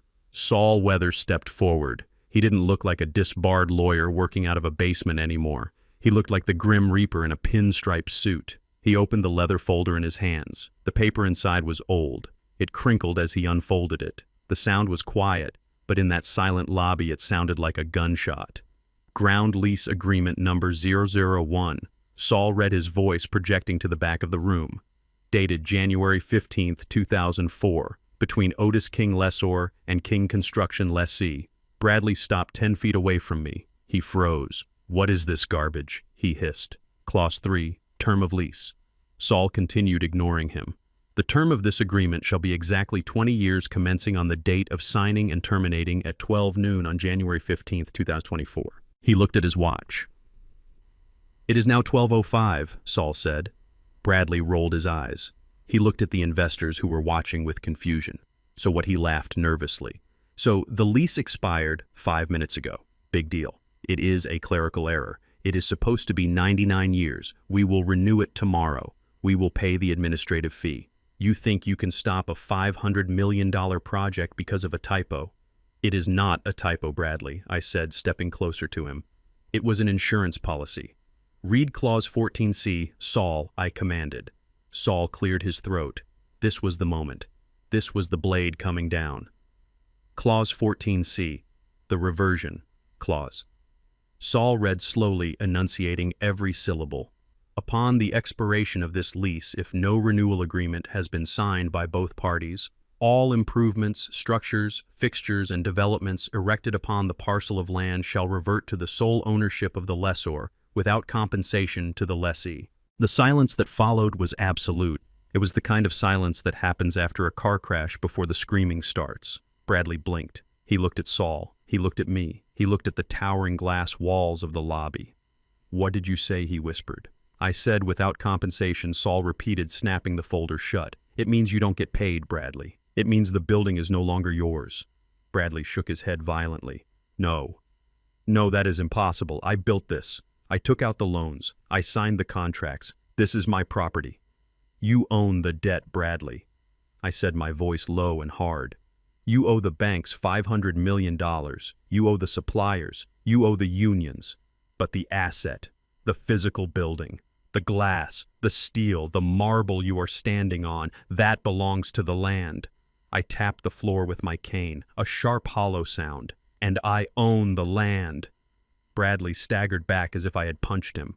He looked at the bankers in the front row. The men from First City Bank, their faces were white. They were pulling out their phones, frantically dialing their legal teams. They understood. They understood instantly that their collateral had just evaporated. This is theft, Bradley screamed, spinning around. You are stealing my building. I am not stealing anything I said. You gave it to me. You spent 5 years building a palace on land you didn't own. You spent 5 years pouring money into a hole that belonged to me. You just built me a billion-dollar skyscraper for free, Bradley. And you even paid for the opening party. Thank you. The color drained from his face so completely he looked like a ghost. He looked at the banner hanging above the stage. The Pierce Tower. It wasn't his tower, it was his tombstone. He turned to his lawyer, a young man in a cheap suit who was looking at the floor. Tell him, Bradley shrieked, grabbing the lawyer by the lapels. Tell him he is wrong. Tell him about the 99 years. The lawyer gently removed Bradley's hands. Sir, the lawyer stammered, if the original document says 20 years, and it wasn't renewed. The reversion clause is standard. It is ironclad. We don't have a leg to stand on. Bradley let out a sound that was half sob, half scream. He looked at the crowd, the people he had tried to impress, the people he had lied to. They weren't looking at him with admiration anymore. They were looking at him with disgust. They were looking at a man who had just committed the biggest unforced error in the history of Chicago real estate. Robert Sterling, the investor, I had warned at the gala, stood up. You told us you owned the land fee. Simple, Robert shouted, his face purple with rage. You showed us the digital records. I thought I did. Bradley pleaded, holding his hands out. It was in the computer. It said 99 years. You didn't check the vault, Robert yelled. You didn't check the paper. You incompetent fraud. I want my money back. I want my $50 million back right now. I don't have it. Bradley cried, tears streaming down his face. It is in the walls. It is in the building that belongs to Mr. King. Robert spat. The lobby erupted. It was chaos. Bankers were shouting. Investors were pushing forward. The press was having a field day, the flashes of their cameras blinding and relentless, capturing every second of Bradley's disintegration. He looked around wild-eyed, looking for an escape, looking for an ally. He saw Jasmine. She was standing next to me, her hand on my arm. She looked strong. She looked like a queen. Jasmine, he begged, falling to his knees. He actually fell to his knees right there on the polished marble. Jasmine, please. Talk to him. He is your father. Tell him to stop. We can work this out. We can be partners. I will give him half. Jasmine looked down at him. There was no pity in her eyes, only a cold, distant recognition of a stranger. You don't have half to give Bradley, she said, her voice amplified by the acoustics of the room. You have nothing. You signed away my trust fund. You embezzled the company accounts. You mortgaged a house that isn't yours. She reached into her purse and pulled out a ring. Her wedding ring. A large diamond that he had bought with stolen money. She dropped it. It hit the marble with a tiny ping that sounded louder than his screaming. I am filing for divorce, she said, and I am testifying for the prosecution. Bradley stared at the ring. He looked up at me. He looked at the man he had framed, the man he had sent to prison to die. Why, he whispered. Why did you wait? Why did you let me finish it? Because I wanted you to feel it, I said, leaning down so only he could hear. I wanted you to feel what it is like to build a life and have it taken away in a single second. I wanted you to know how it feels to be framed by your own arrogance. I stood up straight and looked at the sheriff. Get this trespasser off my property. Sheriff Miller stepped forward and hauled Bradley to his feet. Bradley was limp. He didn't fight. The fight had left him the moment the clause was read. He was a shell. A man who had flown too close to the sun on wings made of stolen wax. As they dragged him away, passing the buffet tables, passing the ice sculptures, passing the life he thought he deserved, the room fell silent again. I looked at the crowd. I looked at the terrified bankers. I stepped up to the microphone. I adjusted my tie. The Pierce Tower is closed, I said, my voice calm. I looked up at the ceiling, at the soaring heights of the atrium. Welcome to the King Tower. And then, for the first time in 5 years, I let out a breath that I had been holding since the day the handcuffs clicked on my wrists. It was over. The payoff wasn't the money. The payoff wasn't the building. The payoff was the look in his eyes when he realized that the old man he threw away was the one holding the deed to his soul. I turned to Jasmine. Let's go get some lunch, I said. I think I am finally hungry. The crowd parted for us as we walked out. Not out of fear this time, but out of respect. The king had returned, and his castle was finally complete. The walk from the revolving doors of the lobby to the curb was only 50 feet, but for Bradley Pierce it must have felt like the Baton Death March. The flashbulbs were blinding, popping like mortar fire in a war zone. The reporters were shouting questions that sounded like accusations. They were asking about the fraud. They were asking about the mistress. They were asking about the stolen trust fund. But the loudest voices were not the reporters. They were the men in the expensive suits who had been drinking his champagne 5 minutes ago. Robert Sterling, the investor who had demanded his $50 million back, was following us out. He wasn't walking with the dignity of a banker anymore. He was red-faced and spitting with rage. You are finished, Pierce Sterling screamed, his voice cracking. I am going to sue you for every penny. I am going to take your house. I am going to take your car. I am going to take the fillings out of your teeth. Behind him were the representatives from First City Bank. They looked terrified. They knew that when they went back to their office, they would be fired for lending $50 million on a building with no land rights. Their fear turned into viciousness. They were shouting at the sheriff, telling him to make sure Bradley didn't hide assets, telling him to freeze everything. And then there were the others. As we stepped out into the freezing Chicago air, I saw a black SUV parked across the street. It wasn't a police car. It wasn't a news van. It had tinted windows, and the engine was idling with a low, menacing rumble. Bradley saw it too. He stopped dead in his tracks. The sheriff tugged on his arm, but Bradley dug his heels into the slush. His eyes went wide with a terror that had nothing to do with the law. He recognized the car. It belonged to the loan sharks, the men he had borrowed from to pay the union penalties. The men who didn't file lawsuits but broke kneecaps. They knew. Bad news travels fast in the underworld. They knew the building was gone. They knew their collateral was gone. And they were waiting. Oh, God, Bradley whispered. Oh, God, don't let them get me.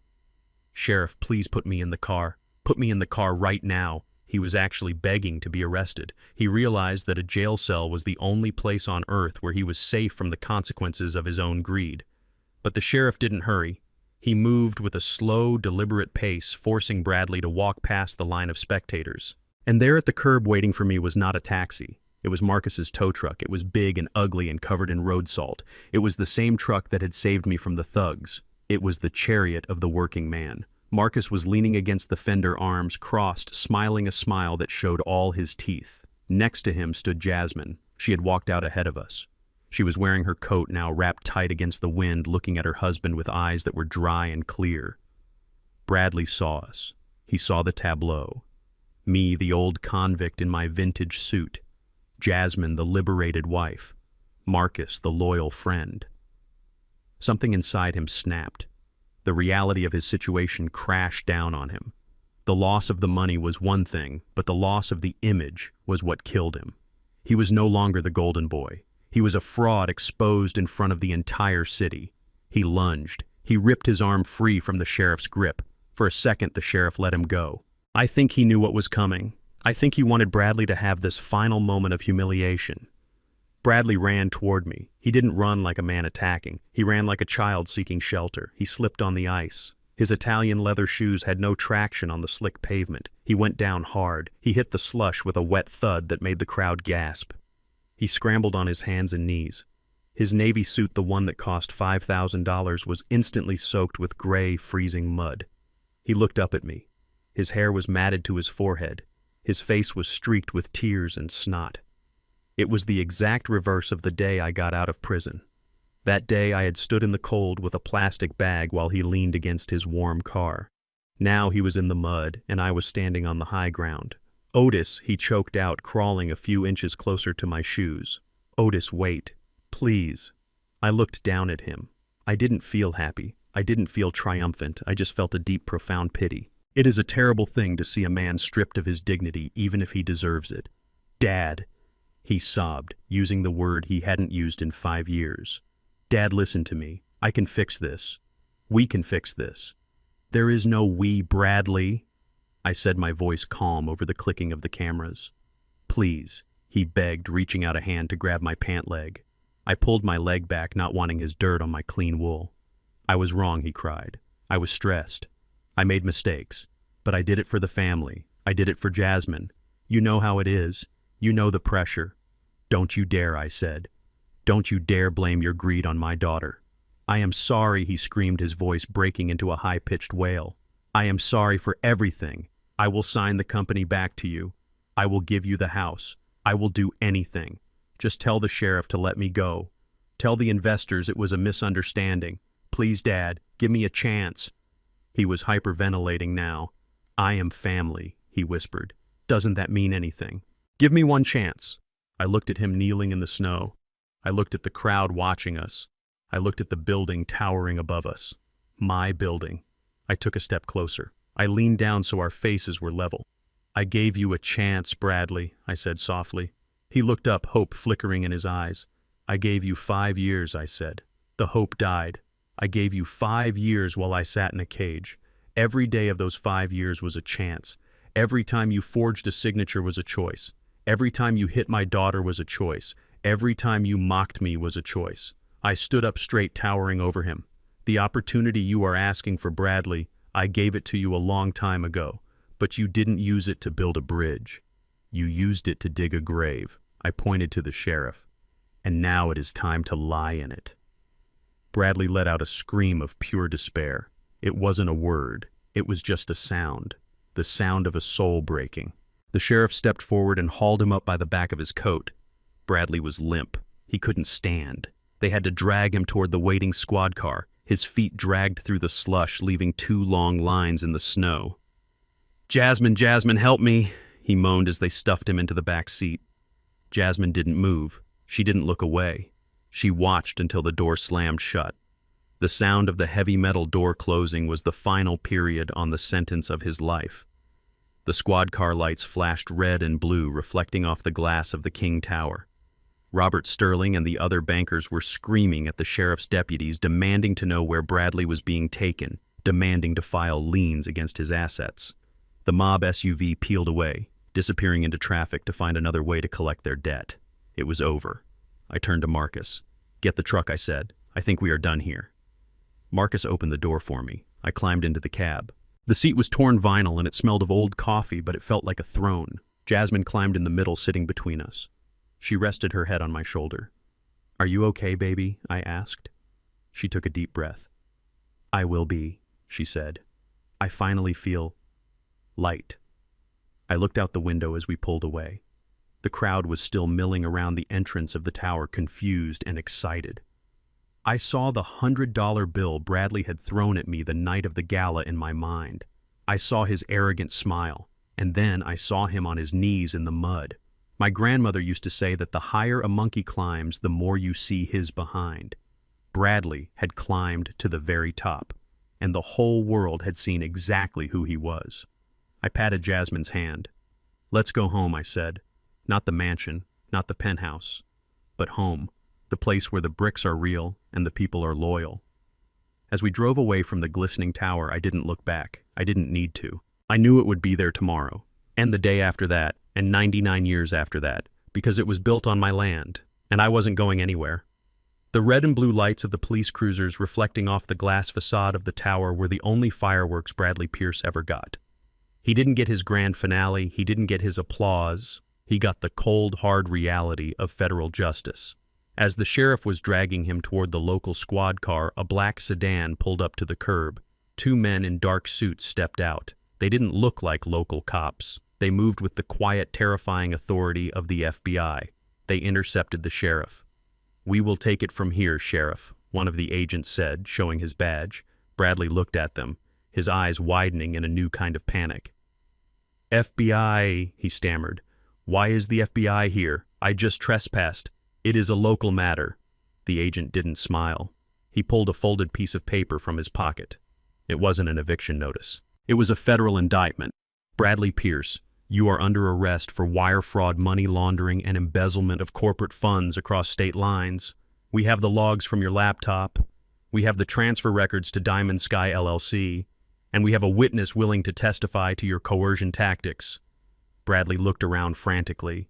"Who? Who is the witness?" Jasmine stepped forward.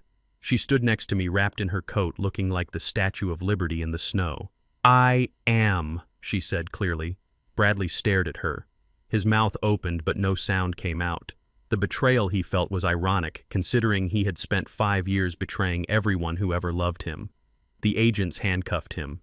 These weren't the comfortable cuffs of a county jail. These were federal restraints.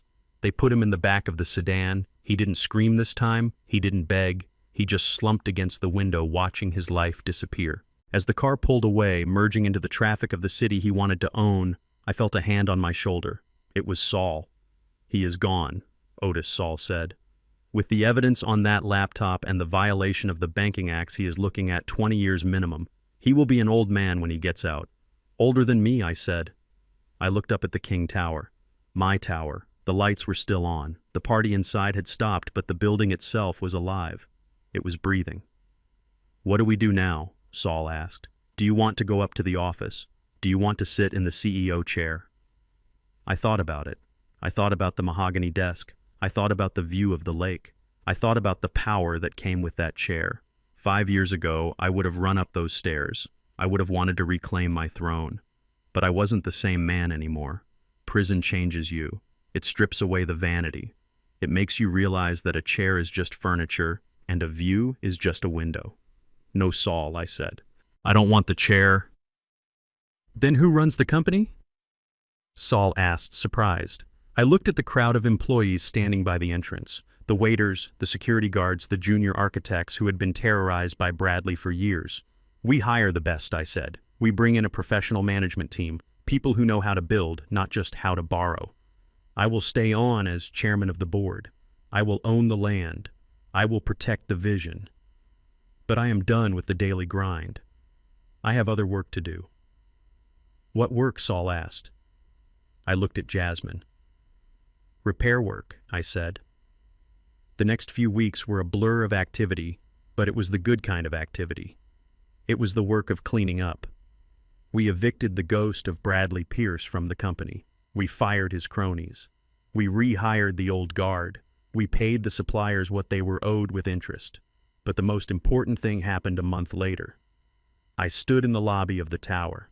The portrait of Bradley that had hung behind the reception desk was gone. In its place was a simple bronze plaque, the Clara King Foundation.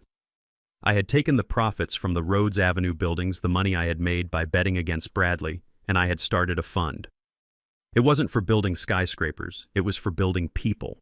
It provided scholarships for kids from the South Side who wanted to study engineering and architecture. It provided legal aid for the elderly who were being exploited by predatory developers. It was my wife's legacy. It was the heart that Bradley had tried to cut out of the company. Jasmine was named the director of the foundation. She threw herself into the work with a passion I hadn't seen since she was a teenager. She wasn't just signing checks. She was visiting schools. She was talking to students. She was finding her voice again. One evening, 6 months after the arrest, I drove my old truck down to the South Side. I pulled into the parking lot of Big Earl's Rib Shack. The neon sign was buzzing. The smell of smoke and spices filled the air. It was a million miles away from the gala at the Palmer House. There were no chandeliers here, just plastic tablecloths and paper napkins. I walked in. Jasmine was already there, sitting in a booth in the back. She wasn't wearing a red dress or diamonds.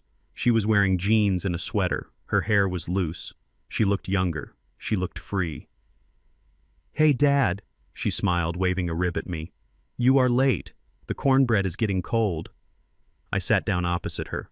My bad knee was aching a little less these days. "I was stopping by the site," I said. "The new safety protocols are in place. Big Mike is happy." "That is good," she said. She pushed a basket of ribs toward me. "I visited him today," she said quietly. I stopped. I didn't have to ask who. "Bradley." "How is he?" I asked, taking a bite of cornbread. "He is adjusting," she said. "He is working in the prison library. He sorts books. He told me he hates the dust." I chuckled. The man who hated dust is now living in it. God has a sense of humor. "Did he ask for anything?" I asked. "He asked for money," she said. "He asked if I could put money on his commissary account so he could buy better shampoo." "And what did you say?" Jasmine wiped her mouth with a paper napkin. She looked me in the eye. The fear that used to live in her pupils was gone. "I told him that the trust fund is gone," she said. "I told him that every penny I earn now goes to the foundation. I told him that if he wants shampoo, he can work for it. Just like you did." I smiled. "That is my girl." We ate in silence for a while. The restaurant was noisy, filled with laughter and the sound of Motown on the jukebox. It was real. It was honest. "You know, Dad," she said suddenly, "I used to think we lost everything. When the scandal hit, when he was arrested, I thought our name was ruined. I thought we would never recover. And now," I asked. She looked around the humble restaurant. She looked at the people eating and laughing. She looked at me, her father who had walked through fire to save her. "Now I think we have everything," she said.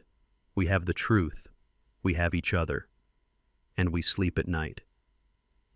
"Yes, we do," I said. I looked at my hands. They were old hands, scarred hands. But they were clean hands. I had spent my whole life building things. Walls, roofs, towers. But the hardest thing I ever had to build was a second chance. And sitting there sharing a meal with my daughter, I realized that the foundation of that second chance was stronger than any concrete I had ever poured. Bradley Pierce was in a cell dreaming of the millions he lost. I was sitting in a rib shack feeling like the richest man in the world. The waiter came over to refill our iced teas. He was a young kid, maybe 18. He looked at me. "Excuse me," he said. "Are you Mr. King?" "Otis King." "I am son," I said. "My mom lives in the Rhodes building," the kid said. "The rent didn't go up this year. She said the new owner froze it. She said she can finally afford to send me to community college because of that. I just wanted to say thank you." I looked at the kid. I looked at Jasmine, who was beaming with pride. "You are welcome, son," I said. "Study hard. We might have a job for you when you graduate." The kid walked away grinning. I leaned back in the booth. This was it. This was the payoff. Not the applause of the bankers, not the envy of the rivals. It was the quiet respect of a neighbor. It was the safety of a home. It was the dignity of knowing that you own the ground you stand on. I raised my plastic cup of iced tea. "To the dirt," I said. Jasmine raised hers, clinking it against mine. "To the dirt," she agreed. We finished our meal. We walked out into the cool night air. The city of Chicago stretched out before us, a vast ocean of lights. Somewhere in that ocean was a tower with my name on it. But right here, right now, standing on the cracked sidewalk of the South Side, I felt more at home than I ever had in any penthouse. I unlocked my truck. "See you Sunday for dinner?" Jasmine asked. "I will be there," I said. I will bring the dessert.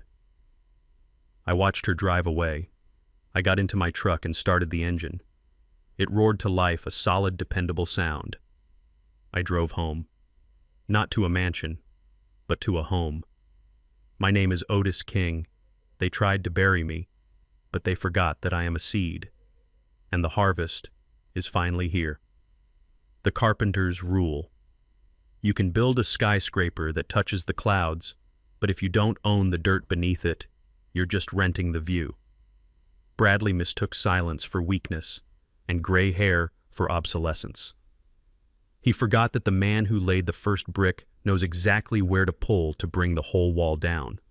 True power isn't in the noise you make or the suits you wear, it's in the foundation you build when no one is watching. Never underestimate the architect of your fortune, especially when you're standing on his land. If you enjoyed this story of justice and redemption, please hit the like button and subscribe to the channel. Let me know in the comments which city you are watching from, and tell me if you have ever had to rebuild your life from the ground up. I read every comment, and I would love to hear your story. See you in the next video.